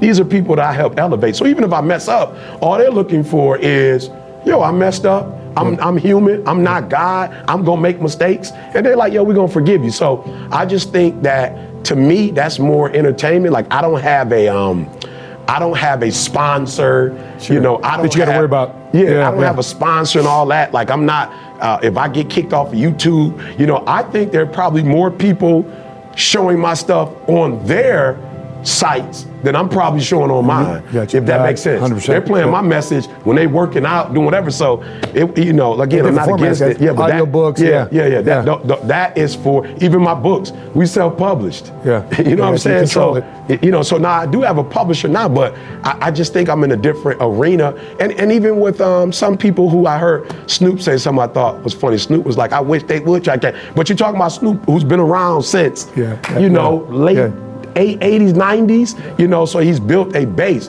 I think it's for people who, again, entertainment has built them, you know, the culture has built them, and because the culture has built them, they feel like they have the right to tear them down. But I've been around since 2006, man, doing God's will. Sure. You're gonna have to get in the Holy Ghost phase to cancel me. You know what I'm saying? Hey, the Bible says, you know, who the Lord sets free is free indeed. And even when you look at David said, I won't touch Saul, even though he's trying to take my life, because God says, touch not my anointed. You know, so I feel like, you know, I'm God's anointed, so. Yes, Saul didn't want him to be king. Yeah. Gotcha. And David was like, hey, I could take your life, but there's a higher calling, and God said, touch not. And so I just feel like when you're anointed, even if people form weapons against you, they're not gonna prosper. You have to let your pride go. And you have to acknowledge that it hurts to lose. Okay. You know, and I think a lot of people who are like me grew up, you know, your father's not in your life, you homeless, you losing, you know? And it's like people are so prideful that they only want, even if you look at social media, and I don't think there's anything wrong with it, I just wish that they would be more balanced. It's like people only want to show when they're winning. Yeah. You know, and winning has its advantages. But losing has its advantages as well. I don't think if Michael Jordan wouldn't have lost to Boston or lost to Detroit, like what if he would have come out his freshman year and won? He probably would have, you know, settled. But the fact that he got beat down 7 years in a row, it's like, you look at LeBron, it's like, aren't you supposed to be retiring sometime soon? Like, how are you retiring, but you look better than kids who are coming in your 20s? Why? Because he's hungry. It's like, they're still not giving me my credit. Like, they still don't acknowledge me as the GOAT. But some of us are so prideful, you know, we don't want to say, yo, it hurts that my biological father's not in my life. Like, we go, man, I'm not tripping on my man in my life. Nobody care about my man. Like, I'm good. No, you're not. Yes. Your father, the person that's supposed to bring you in this world and is supposed to be a model to God, our Father, which art in heaven. Like, yet you struggling. Just say it. It's okay. Because when you acknowledge that you're hurt, you are acknowledging that I got something I need to work on over here. There's some things I need to, whatever. So for me, it's like I became very okay with you losing. Yes. You losing, E, and this is gonna be second generation to lose, the third generation to lose. Like, no, you gotta stop the losing. So that's what happened. So now that I'm successful, I look at it as, I can't take my foot off the brakes, because if you got, and again, no disrespect to my father, you know what I'm saying? I never want him to think I'm dogging him out, you know, but he wasn't in my life. So some stuff that happened. Yeah. So whatever happened the generation before him, his generation, I'm trying to break that cycle. I know that the next generation, they just not gonna pick up my cycle easily. You feel me? Like, it don't work like that. It's not like cycle, you broke it, and it's just broken forever. No, it could be cycle, you broke it, next cycle, pick up on that cycle. So I'm always like, E, you gotta you gotta choke it out. Yes. Like, you see those movies where they're getting chased by, the villain or whatever, and they might knock him down, bust him in the head, and run, and then the but he villain be back up. right up on him. Michael Myers, I'm Michael Myers. You gotta take Mike out. God. You gotta cut his head off. You know what I'm saying? You just and I think that's why David killed Goliath in the manner that he did. He just didn't beat him, but he cut his head off to let it be known, like, yo, this is over. It's done. Yes. Like, we're not dealing with this no more. The people who don't want to acknowledge that they're struggling, like, yo, that could be a trap. Yes. Like, maybe you're not struggling in some areas, but there are other areas that I always say I'm blessed financially, but people be like, man, I wish I had the money you had. Okay, maybe you do. I don't know. But let me tell you this. My money did buy us a house in California, but it can't buy us a home. Like, money can't have me and Didi blissful. No. You know what I'm saying? Yes, money, we have great insurance, but it couldn't stop Didi from getting MS. Now, will she have good health care? Yes. Absolutely. But can it stop her from getting the disease?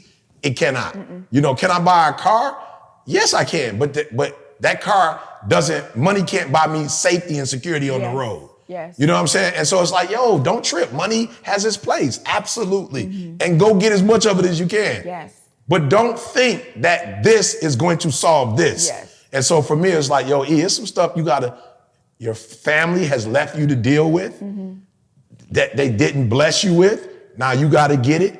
And now you got to give it to Jalen and Jada. And you have to know that it's not going to come easy to them. That hunger doesn't come from what you've accomplished. That hunger comes from what you still are seeking to accomplish. So if you feel like you've accomplished everything, then you're not going to be hungry. It's not the adversity itself that's killing you, because it's not like it's new and you've not ever experienced adversity. But what's happening is because you're almost worshiping a great day, a day without any trials or tribulations, a day where and Didi, it ain't gonna be no disagreements. You and the kids, you in the church, and so when stuff start happening, it's like it throw me off. And God's like, stop. Adversity is guaranteed. You know it's coming. You know you're gonna see it. You're gonna experience it. Stop it. But the choices you make as a result of it, that's different. So there's some of you're making a choice not to speak to your spouse for 2 or 3 days. Come on, I'm talking to somebody. We are dealing with relationships, like, so we can keep it 100. You feel me? Like, after the sermon, I'm talking about after the sermon. Like, we're not talking about how you feel at church. We're talking about how you feel at home when y'all beefing. Listen to me. Adversity is guaranteed. Y'all not gonna see everything alike. It's gonna be some conflict because there are differences in opinion, which is a blessing. I was telling somebody the other day, we had an interview. Somebody interviewed Didi and I for a project they were doing in their master's program. And I was saying, it's a beautiful thing for my children. I was telling the person that Didi has one set of skills and I have a different set of skills. So now my kids gonna get all the skills. Are you listening to what I'm saying? Is this making sense? So like if me and Didi both had the same skills, and that would mean, guess what? That the kids would get all of our great skills, but they would be missing some other stuff. Why? Because Didi and I don't, you feel me? But because Didi and I are not the same, because Didi is more structured, more systematic, amen, more stable, the kids gonna get some of that. But because dad, amen, is a risk taker, is an innovator, you feel what I'm saying? They gonna get some of that. And so I need y'all to stop. I need you to understand, adversity gonna come in your house. Somebody might end up getting sick. Are you hearing what I'm saying? Like, adversity is gonna strike. But the question is not, is adversity gonna strike? The question is, what choices are you gonna make when adversity strikes? Are you gonna choose to still get along? Are you gonna choose to love your differences? Are you gonna choose to be able to communicate in a way where y'all not getting it, turn it into like a storm? Come on, are you not gonna stop? Are you gonna stop talking to people and cut people off because they don't act the way you want them to act and do what you hear what I'm saying? Like, are you gonna just cut people off because they don't meet are you, for it? Like, if we were why be Christians if we're gonna live like people who don't know Christ? Yeah, am I by myself? Why? What sense does it make to call ourselves believers in the Most High if we're gonna treat people like people treat people when they don't know the Most High? When they're atheists and they don't believe that there's a God, when they don't believe God exists, like when they don't read the Word, when they don't have all this beautiful instruction through the Word, like we acting just like them. What's the purpose? And so praise God this morning. Adversity is going to strike. Don't let it make you a evil person. Adversity is going to strike. Don't let it make you bitter. Adversity is going to strike. Don't make God feel like you forgot what the word said. Amen. Matter of fact, let's just stop. Can we put some Jeremiah 29:11 on it? Amen. Why am I saying that? Because adversity shouldn't change his plans for you. I'm just being real. Adversity shouldn't change God's plans for you. What's happening on the outside shouldn't change what's happening on the inside. What the devil doing should have nothing to do with what God doing. Oh, come on, somebody. Am I talking to myself? What the devil is doing should have absolutely nothing to do with what God is doing for you. Absolutely nothing. The plans that God has for you, amen, those plans should be put in motion. You should receive those plans. You should embrace those plans, and you should live those plans out. Execute. Execute on the things that they say they wanted to get done. Not what you want me to get done, my mother wants me to get done, my coach wants me to, but the things that I really feel like if I do these things, I'm going to be successful. Execute on the things that you said you were going to execute on. So then why don't most people ever find success? Like if it really is, and I know what's hiding in the word execute, but most people do not. And I always tell people only execution matters. Yeah, that's it. But how do people get good at that? So the first thing you got to do is you got to get out of your feelings. Like for me, these are great people who could blow up, like who could be successful, whatever they touch. But something happened that day. You know, you woke up, got into it with your spouse or your kids called with something that was going on, or you were sick. Like there are a group of people that feel like it's okay not to execute because I'm not feeling okay, because today is not a good day, because all the stars didn't line up. And at the end of the day, none of that matters. Like to have a good day is great, but just because you have a good day, you still got to execute. And so I think for most people, they go wrong because they think it's a feeling when execution is a fact. One of my favorite quotes from you is about that feelings basically aren't facts, and facts are the things that are going to help you process through your feelings. That's a paraphrase, but it's pretty close. It's right there. And I got that actually from the book You Owe You, which is absolutely phenomenal. Thank you. And what I love about it is this idea of you need to take responsibility for you, that there are going to be difficult times in your life. There are going to be times where you have every reason to make an excuse. Absolutely. But that won't serve you. And I'm always telling people the most insidious thing about excuses is that they're valid. Yeah. Like most people have a real reason to say like, hey, this didn't happen for me, whatever. Yeah. In fact, tell us about Inky, which was, it's a really powerful story I've heard you tell before. Yeah. So, you know, first of all, for me, the whole Inky, you know, I don't want to call it a disability. I don't want Inky to call me, you know what I'm saying? But for one not to have the use of their arm. Training every day for the NFL, going hard. I think he was trying to get out of some pretty dire circumstances. Absolutely. Multiple cousins living with them. They're shifting out the bed, right? So one person sleeping in the bed one day, another person sleeping in the bed. And for Inky to lose everything, but say to himself, like, yo, this doesn't matter. What matters is the success that I want, what I promised my grandmother, what I promised my mother, what I promised my wife, what I promised myself. And so Inky's thing was, yo, despite this happening, I owe it to myself to still be the person that I dreamed of being. And this setback will only be a setup for a comeback. Excellence. Can I be honest with you? And I don't even know if I should be saying this on camera, but whatever the stuff is, because I operate at such a high level, I've never been asked. If I'm mandated, vaccinated, not vaccinated, if I'm wearing a mask, I just do what I think is right. But nobody ever is like, they like, yo, you number one, we need you in the school, we need you in the prison, we need you in the, and so I take precautions, but I'm saying at the same time, I operate at such a high level. Jackie Robinson got to be the first African-American, because he operated at the highest level. Martin Luther King got to sit down and create legislation for people of color, women. Why? Because he was the best.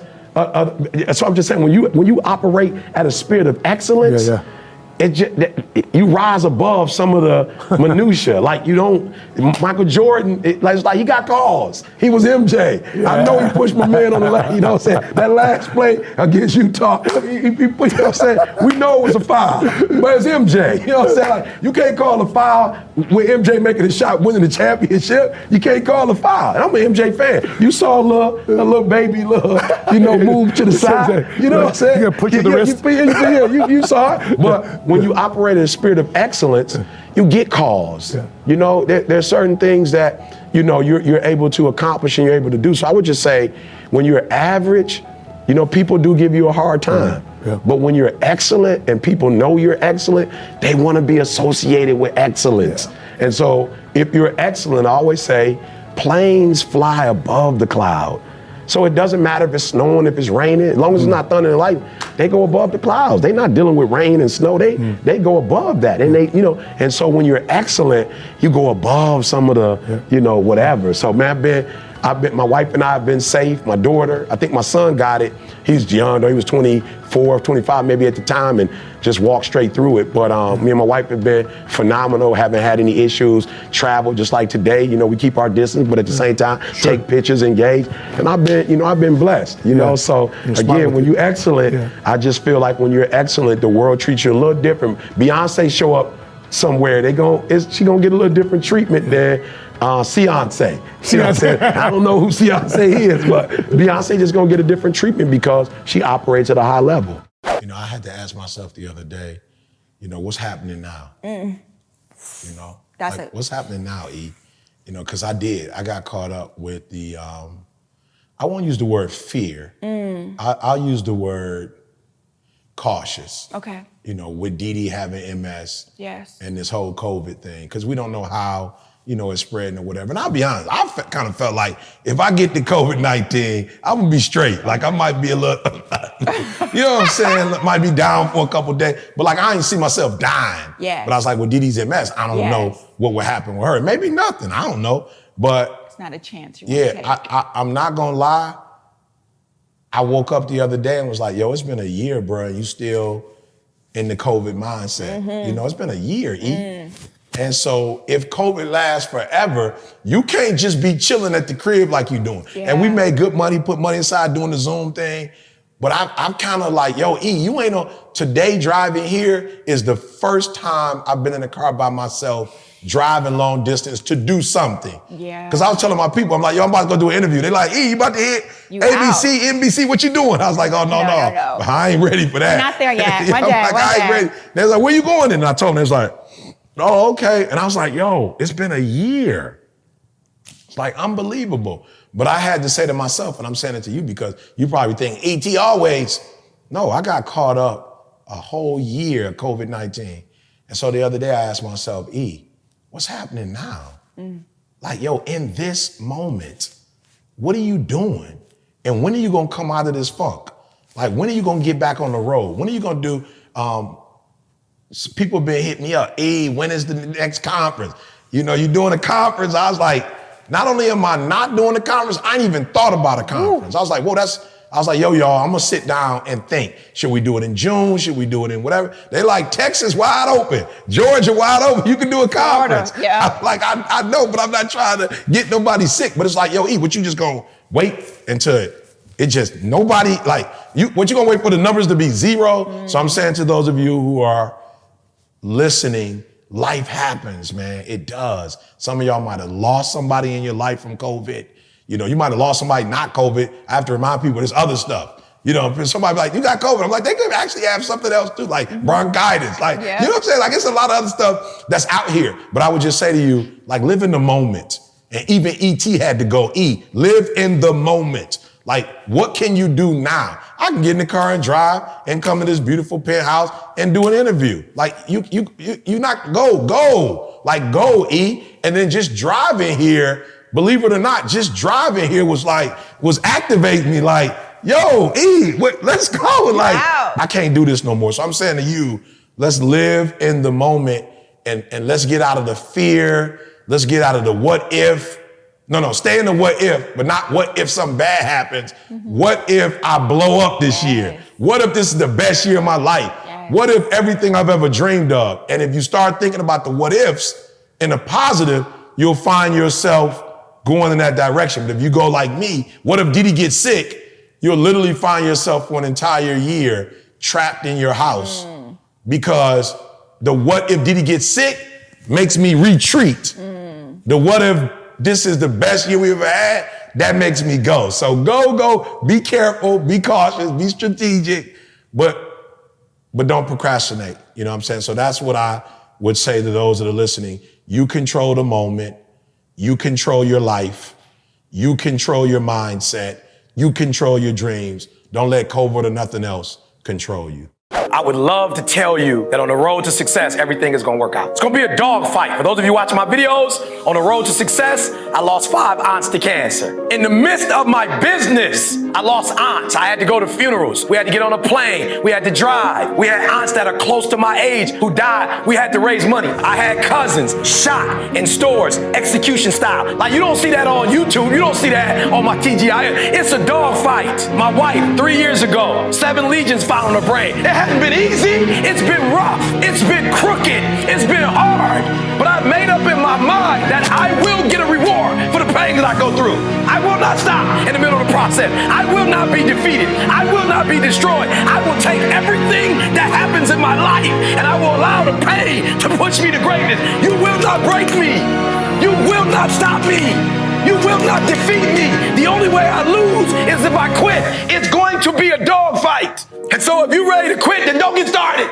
If you think they're not going to close the door on you and say no 1,000,000 times, don't get started. But every time they close the door, I just get excited. Why? Because I am not a no. I'm one yes away. You can't keep telling me no forever. You can't keep denying me forever. This type of energy, this type of passion, you can't stop it. You can contain it for a while, but you cannot stop. This is life. You don't have enough power. You don't have enough energy. You don't have enough strength to stop this. Contain it for a year, you might. 2 years, you might. You do not have hate, does not have enough energy to destroy love. You cannot destroy this. Greatness is in you. Activate it. But what you're activating is the norm. This isn't right. That isn't right. Somebody said to me, you know how much the gas is? And I said, I'm gonna be honest with you. I didn't.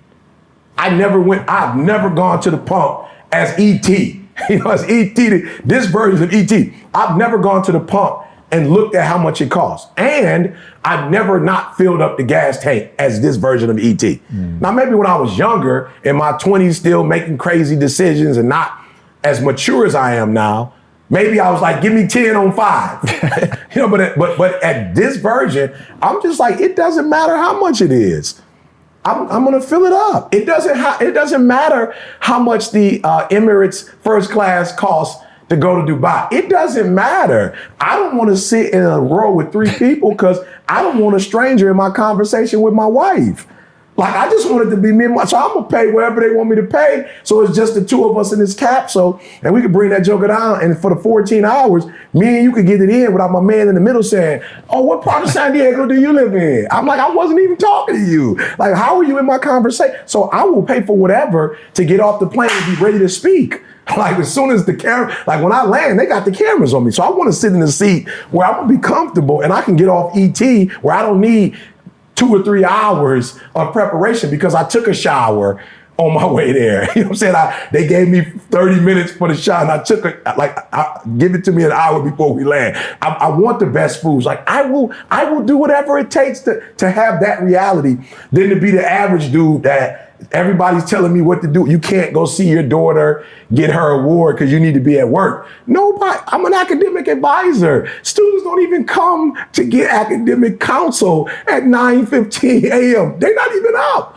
But because you control me, you could tell me, no, I can't go see my child. And I'll do whatever it takes to be there for my baby girl. I'll be there to watch my son play football or to watch my son walk across Michigan State's the bread. I want to see it. I don't want the boss to tell me you got to take time off to go watch him mark. When my daughter got her master's degree, everybody was like, you stood the whole time. You never sat down, because she graduated with her 4-year degree during COVID and she didn't get to march. So now I'm like, girl, you did it. You went and did 2 more years just to get that. Like, they were about to mess up our record of me walking across the breast, my son walking across. We could say my daughter graduated, but we couldn't say she marched across. She marched, and I'm gonna stand here the whole time and watch her and look into her face, and I hear anything that the speakers are saying or miss all the other kids that are coming, because I want my baby girl to know, if you can't count on nothing else, you can count on your daddy being present. I'm not the greatest father. I probably won't win Father of the Year. I probably won't get that. I'm a little too aggressive for that. You feel me? But you will never be able to say your daddy wasn't present. And it doesn't matter how, or why do you get up at 3 o'clock? Why don't you? Why don't you get up when you need to get up to do what you need to do? So you telling me I live in a country that if I get up at 3 o'clock in the morning, I would be rewarded for it? That I can control my own life if I get up at 3 o'clock in the morning? I can take a nap. Whenever I need to take a nap, I'll stay up as long as it takes to be there for my wife when she was diagnosed with MS. I'll go to every doctor's appointment with you. We'll go out to eat afterwards. We'll do ice cream. We'll make these hospital visits a date. This will be a date day. I'll do whatever it takes to make that happen. Get up early, get a PhD, write a book, put a bunch of free videos up online, learn a second language. I'll do whatever it takes to keep this freedom. I'll do whatever it takes. How do you trick yourself into believing you're valuable? Come on, somebody. I said, what? I said, how'd you trick yourself into believing in poverty? I'm talking about, if you're going to get tricked, hey man, I'm just being real. If you're going to get tricked to believe what God said about you. Get tricked to believe that you are a royal priesthood, the chosen generation. Like, get tricked to believe from the head of your soul to the crown of your head to the soles of your feet that you're going to be blessed. If you're going to get tricked into the 7,000, almost 500 promises that God has made. Are you hearing what I'm saying? And so I want you to do me a huge favor. Like, I really want you to think about, okay, let me read all of them over the next 30, 40 days, and let me see which ones God has done. And let me see which ones God is getting ready to do. And let me claim the one. There's 7,000, almost 500. You get to make the pick. God already promised. God already said he's going to give them. Now you just got to claim what's yours. All right. So I just want to encourage you. So trick yourself. Why? Because as I told the young man, can I be honest with you? Anything you see other people doing, humans that are enjoying their families, humans that are enjoying their marriage, humans that are enjoying their careers, humans that are walking in their purpose and their gift, humans that are making money and traveling the world, like some kind of way they trick themselves into believing that they deserve that. So you need to trick yourself into believing, since they doing it and they human, that you could do it too. Come on, I'm talking to somebody today. Come on, 7,000, almost 500 promises to mankind, and you're not gonna take advantage of that. You're not gonna cash in on that. So do me a favor, stop the whining and the crying, stop talking about what you don't have, and I want you to go to those almost 7,500 and just start cherry picking. I want this one, you get a promise, and you get a promise, and you get a promise, and you get God's promise, and you get what God has for you, and you get what's coming to you, and you believe what the Lord says, and you by faith receive. Are you hearing me? In the name of Jesus.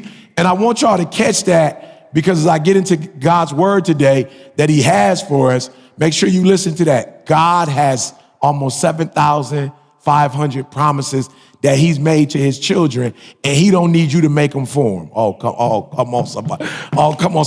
It doesn't matter what your circumstances are. Now, I'm not suggesting that, you should be born in terrible circumstances, neither good. Some of y'all think like, yo, Ed, I promise you, I'd love like having certain friends to come on, the stage with me and talk, because there's some people who think just because of the color of your skin that you were like automatically born with bread. Like you just had money off the cuff. Your parents ain't never been alcoholics. Your mom, you know what I'm saying? It's just like you just had everything going your way. Here's what I have to explain to people.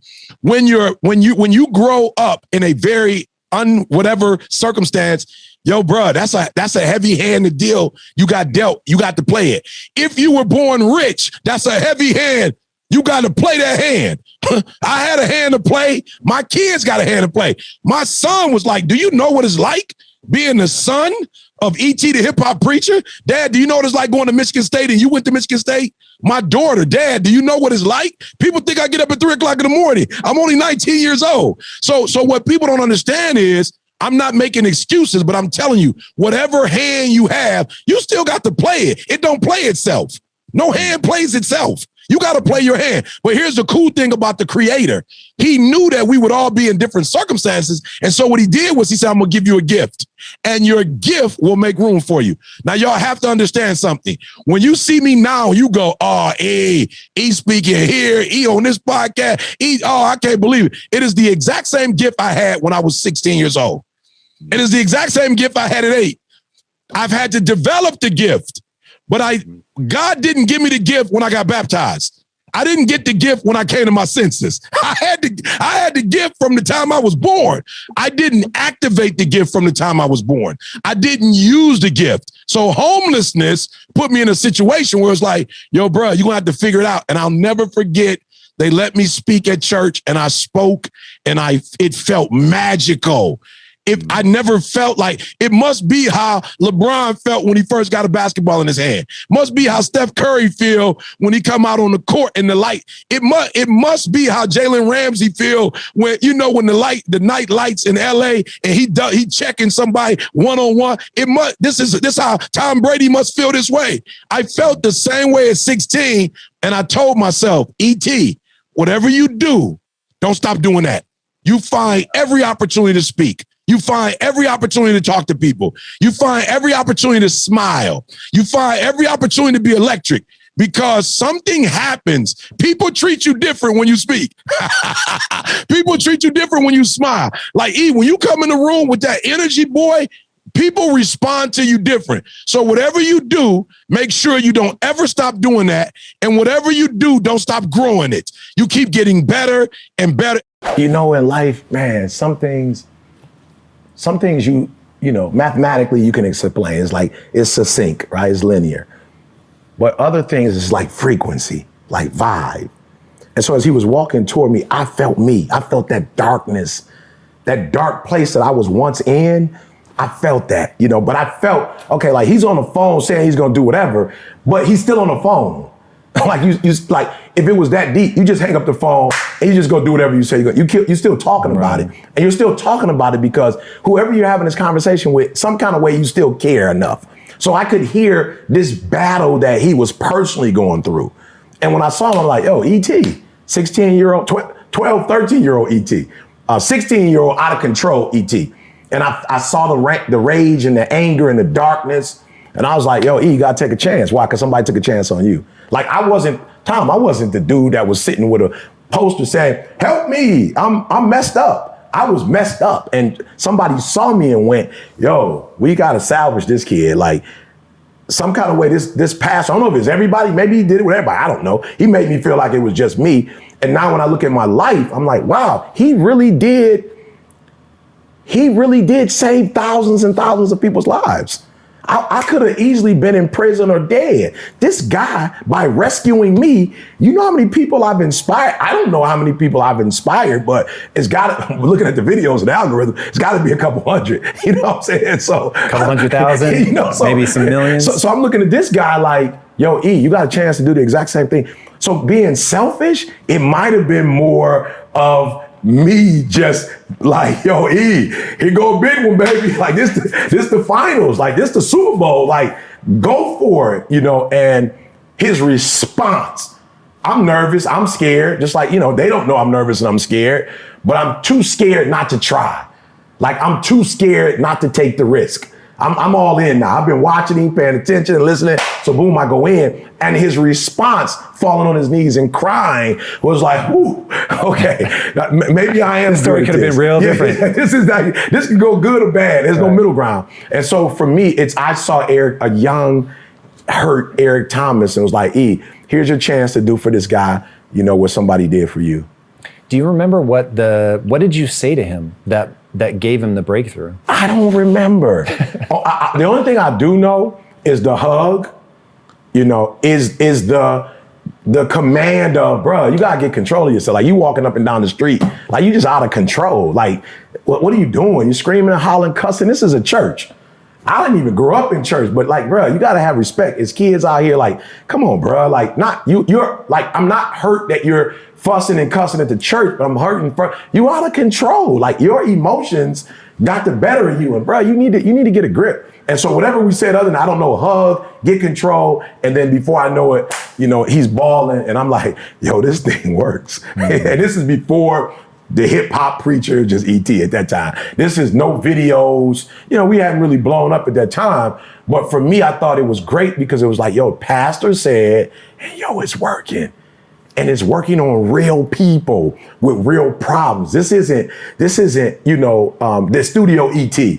Like this isn't, the ET that's, putting powder on and, we're out in the streets. Like anything could have happened in New York. This is New York. This is Harlem. It could have went a total different way. So I even felt a sense of like, yo, I can, what I'm saying? Like I can do this.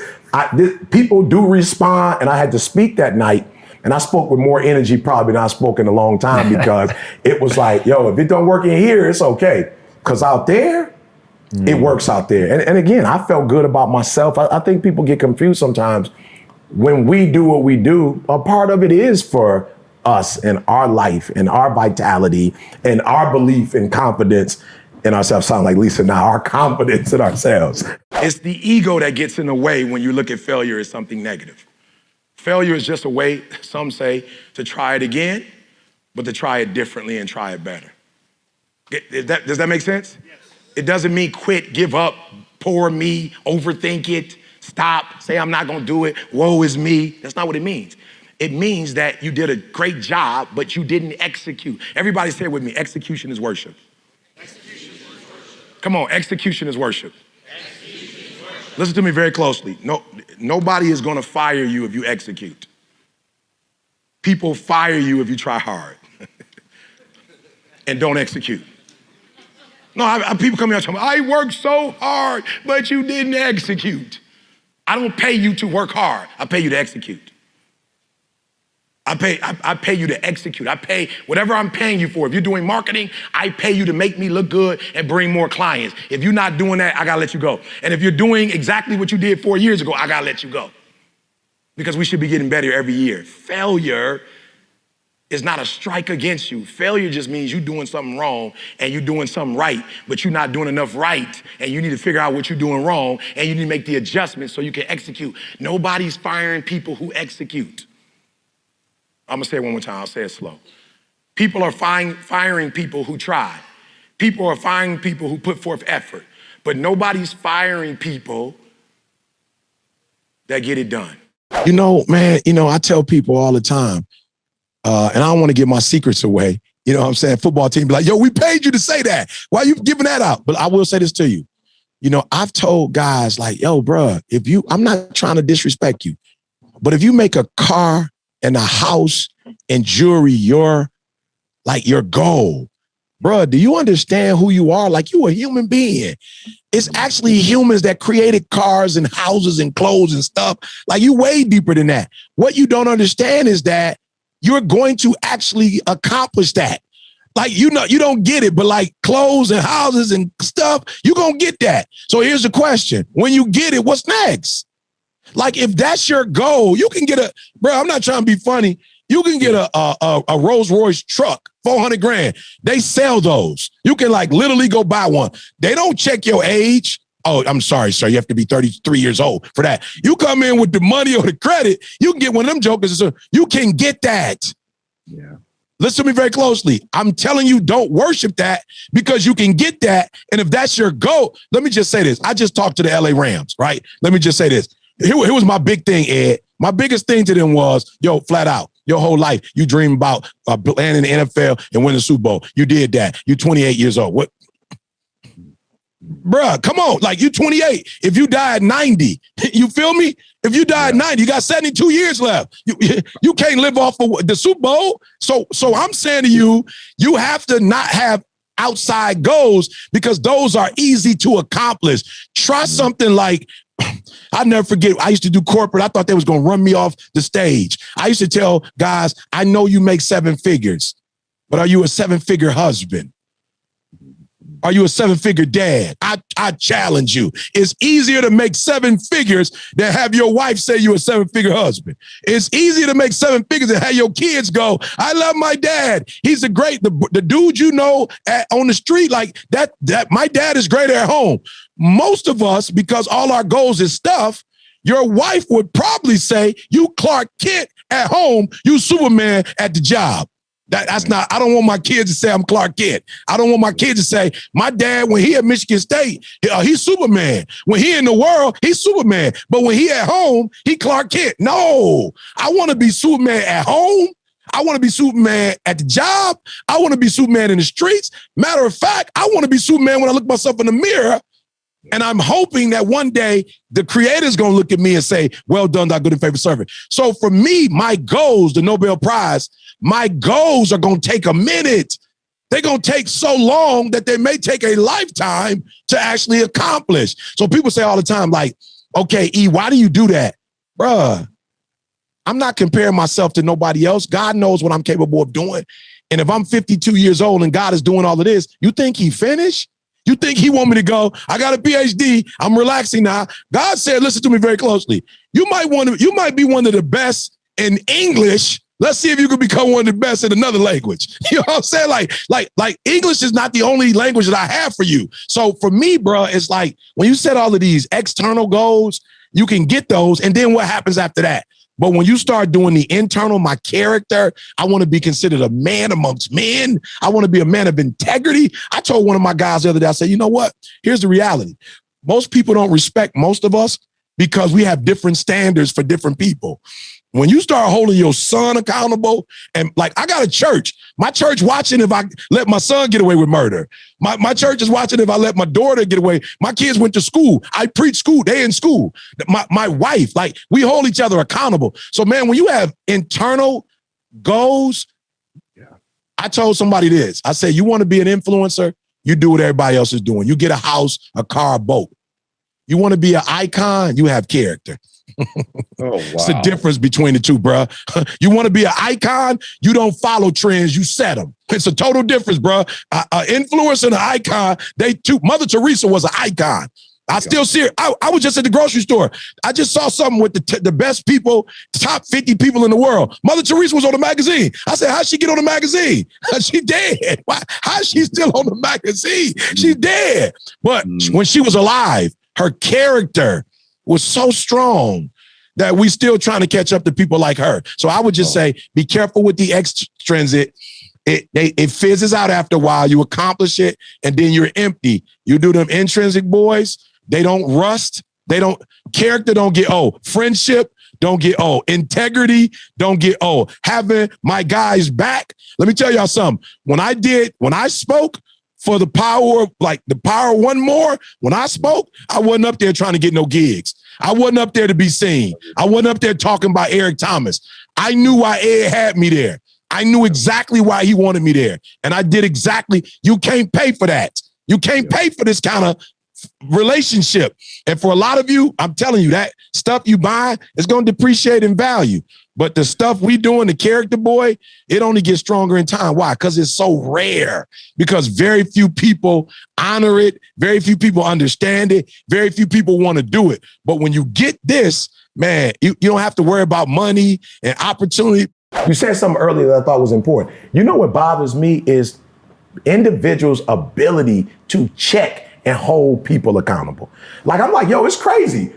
If you weren't wired to check people, or when somebody can't, didn't meet your expectations, I would be like, yo, don't hold yourself accountable. But like, I literally look at humans when somebody doesn't pay them back on time, or somebody picks them up later, somebody doesn't keep their promise. Like, you feel this, why didn't you? How dare you? And I'm like, well, how do you pass you in the mirror?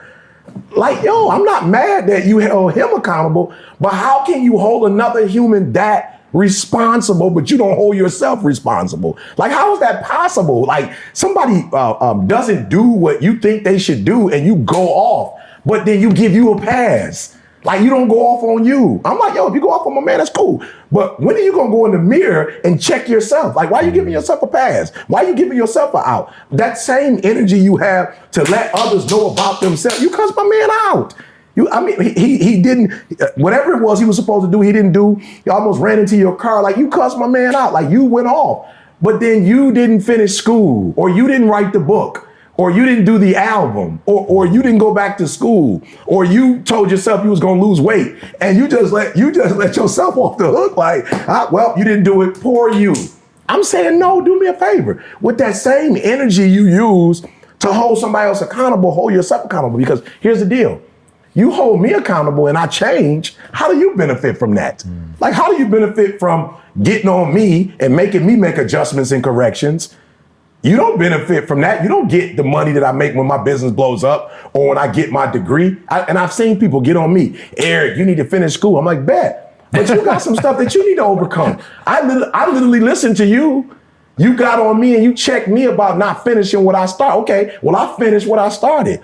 But you still haven't checked you about some of the character defects you have. So that's why I get a little taken back, because I'm saying use that same energy you use on others. I'm not saying don't hold people accountable, but I'm saying use that same energy on yourself. And you'd be shocked how much further you'd be in life if you just punish yourself, if you put you on punishment.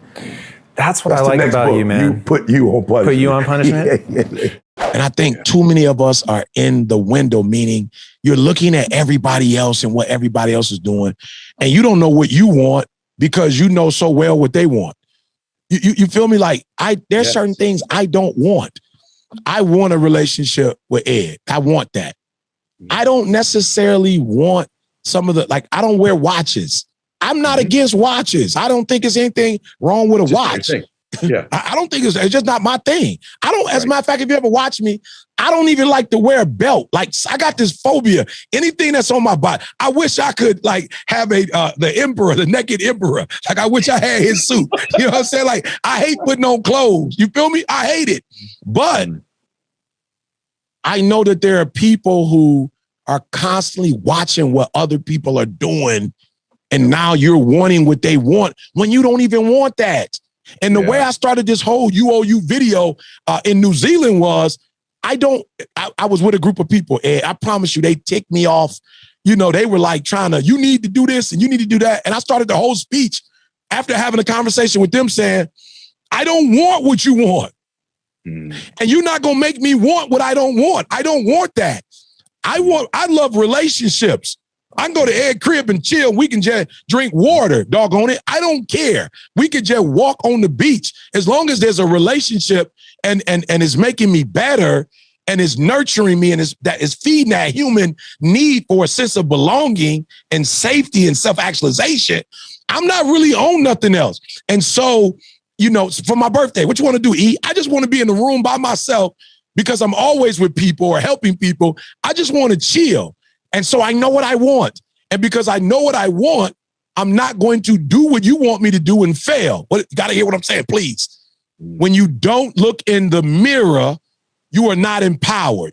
When you look in the mirror, you see you and what you want and what you need to do and what you need to be. When you look in the mirror, you reflect. When you reflect, you transform. When you transform, you change. When you change, you do things differently. When you do things differently, you get different outcomes. When you're looking in the window and you're staring at other people, there is no reflection. It's only comparing. And as long as you compare yourself to another model, I drive an Escalade. I'm from Detroit. I drive an Escalade, a Cadillac, right? When I see a dude in a Bentley, I'm looking at that Bentley like fire. But at no point am I going, I want to trade my Cadillac in for the Bentley. I've seen some fire land. I moved to Cali. Everybody got a Range Rover. I've seen some fire Range Rover. I've seen some Lamborghini. I looked at these vehicles and go, my, what craftsmanship.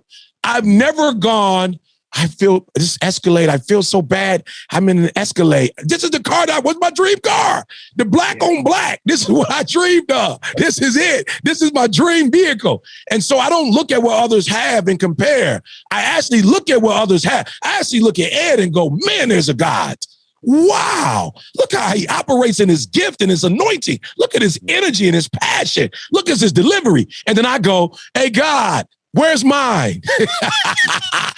What did you give me? And out, not give me ads. I don't want ads. Why? I can't do ads like Ed can do ads, but I can do Eric's like Eric can do Eric. So I'm saying get out of the window, get in the mirror, look at you, study you, figure out you. My boy Mustafa said something the other day that was deep. Moose said, when you don't know what to work on yourself. Wow. When you don't know what to work on yourself. And I want to add to that. When you do know what you want, work on yourself, because it is the working of yourself and the improving and getting better. Ed been on this earth. He been on this earth. I've been on this earth. They're both there. Your eyes determine what you see. You got to change your mindset. As I leave, you're standing, you said, I need to change my mindset. I do. Man, E, I got a low self-esteem. Man, E, I don't believe in myself in the way I should believe in myself. I want you to stand right now and I want you to declare that your future, you're going to be your better you in the future. There's nothing we can do about today, but in the future, we're going to work on the future, and your future is going to be better than any day you've ever had in your life. We focusing on your future. Come on, give me some energy. This is your future. Come on, this is your future. This is your kids' future. Say it with me. I'm gonna change my mindset. I'm gonna change my mindset. I deserve it. It's mine. It's my time. It's my turn. Come on, it's my time. It's my turn. Come on, it's my time. It's my turn. If not now, when? If not me, who? It's my time. It's my time. Come on, it's my time. Mean it, it's my time. One group, they parasites. So they take it from her and they're not giving nothing back to her, right? So look, you said she didn't say that. She did, because I know humans. I know human beings, right? So if you're giving, you have one group of people who take from you and they give nothing back. That's the group y'all gotta stay far away from.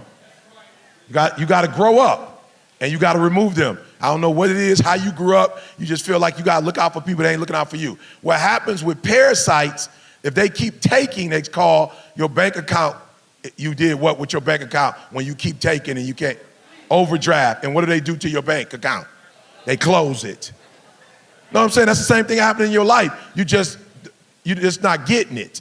So people keep taking, and they're gonna overdraft your joint, and then a part of your life is gonna close, right? Which means that you won't be getting blessings in that area. It won't flow, right? So we got parasites, then we got commensalism. That's the group that we give to. They're not bad people, they don't take, but they don't do nothing. That's the worst group, they just neutral. They don't do nothing. They have absolutely nothing to give you. Now they're not bad people, they don't mess nothing up, they just don't do nothing. They just like your car, just in neutral the whole time. It's terrible. It's wasted energy, wasted gas, it's just a waste. What you want is mutualism. You want those relationships that when you pour, you get fed. When you see this, what is this right here, guys? What is this? What is this debate? Who's the best, right? Who's the best what? Good. Who's the best basketball player, right? That's the debate. Can we go to the next one? This is not a debate. This is not a debate. This is not a debate. Michael Jordan went to 6 championships. He was 6-0 in the finals and won finals MVP every single time. This is not a debate. It's not a debate. I don't know, they put 6-0, I don't know what that meant, but LeBron ain't 6-0. Like whoever put that up, call them and tell them, whoever edited that for me, that he's not 6-0. LeBron is what in the championship? 3 and what? 3 and 6 or 3 and 9? He been 9 times. So 3 out of 9, right? Not 3 for 6, 3 for 9, right? So one thing we know right here, just by looking at these two guys, we don't know I don't know the debate who's the best player. I don't know that. I can't sit here and answer that. But I can tell you one of them played for a better what? Better team. I can tell you that.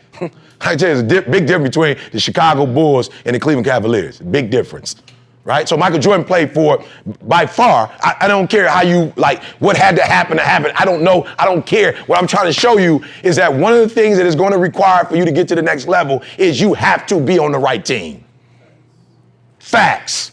LeBron could probably be one of the greatest players that ever played the game. Perhaps. But he won 3 championships. Steph Curry already won 3. Go figure. Steph Curry already won 3. Draymond Green got as many as LeBron James. Draymond Green? You got as many championships as LeBron James? That don't even sound right. Harbor Solar, AT&T. To get to what you want, you must be on a team. You must be on a phenomenal team, not on some individual stuff. And a lot of you, because you're in survival mode, you on some individual stuff. The goal is what? Share knowledge. They don't want it. All right, stop. They don't want it. Stop. Now, we're going to talk about this, like I said, tomorrow, or if you guys sign up for one of the programs. The challenge for you is how you feel when you stop.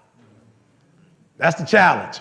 So if it's somebody I love and they don't want to hear and I know they're about to hurt themselves, the challenge is how I feel now that I got to watch them walk into the doggone fire. I got to sit there as somebody that care about you and see you walk into the doggone fire and somebody got me tied up and I can't do nothing about it. That's the problem you got. That's what hurts. Okay, if I'm telling the truth, let me see your hand. That's the problem you have. Good, hands down. That's the challenge. Not telling them no. You got what it takes to tell them no. But as you see them walking over that cliff, not knowing if they get over it, if they're going to survive it or not. And you got to sit there and watch them do it. This is why E.T. is one of the speakers that bring God into everything I do. Because this is where you need faith. This is where God come through. Your little money ain't going. Your little celebrity.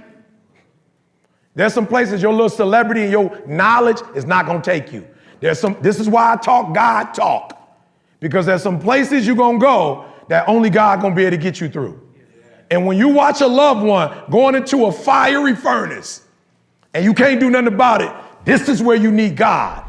Because you made it this far in a video, I want to celebrate you. Most people start and don't finish. Most people never actually follow through. Most people say they want something, but they don't ever do the work to actually get it. But you are different. You are special. Believe Nation, you made it here all the way to the end, and I love you. So as a special celebration, if you put a hashtag believe down in the comments below on this video, I will showcase you and celebrate you somewhere on the screen in a future video because you are awesome. If you want another awesome video in our Black Excellence series, check out the video right there next to me. I think you'll enjoy it.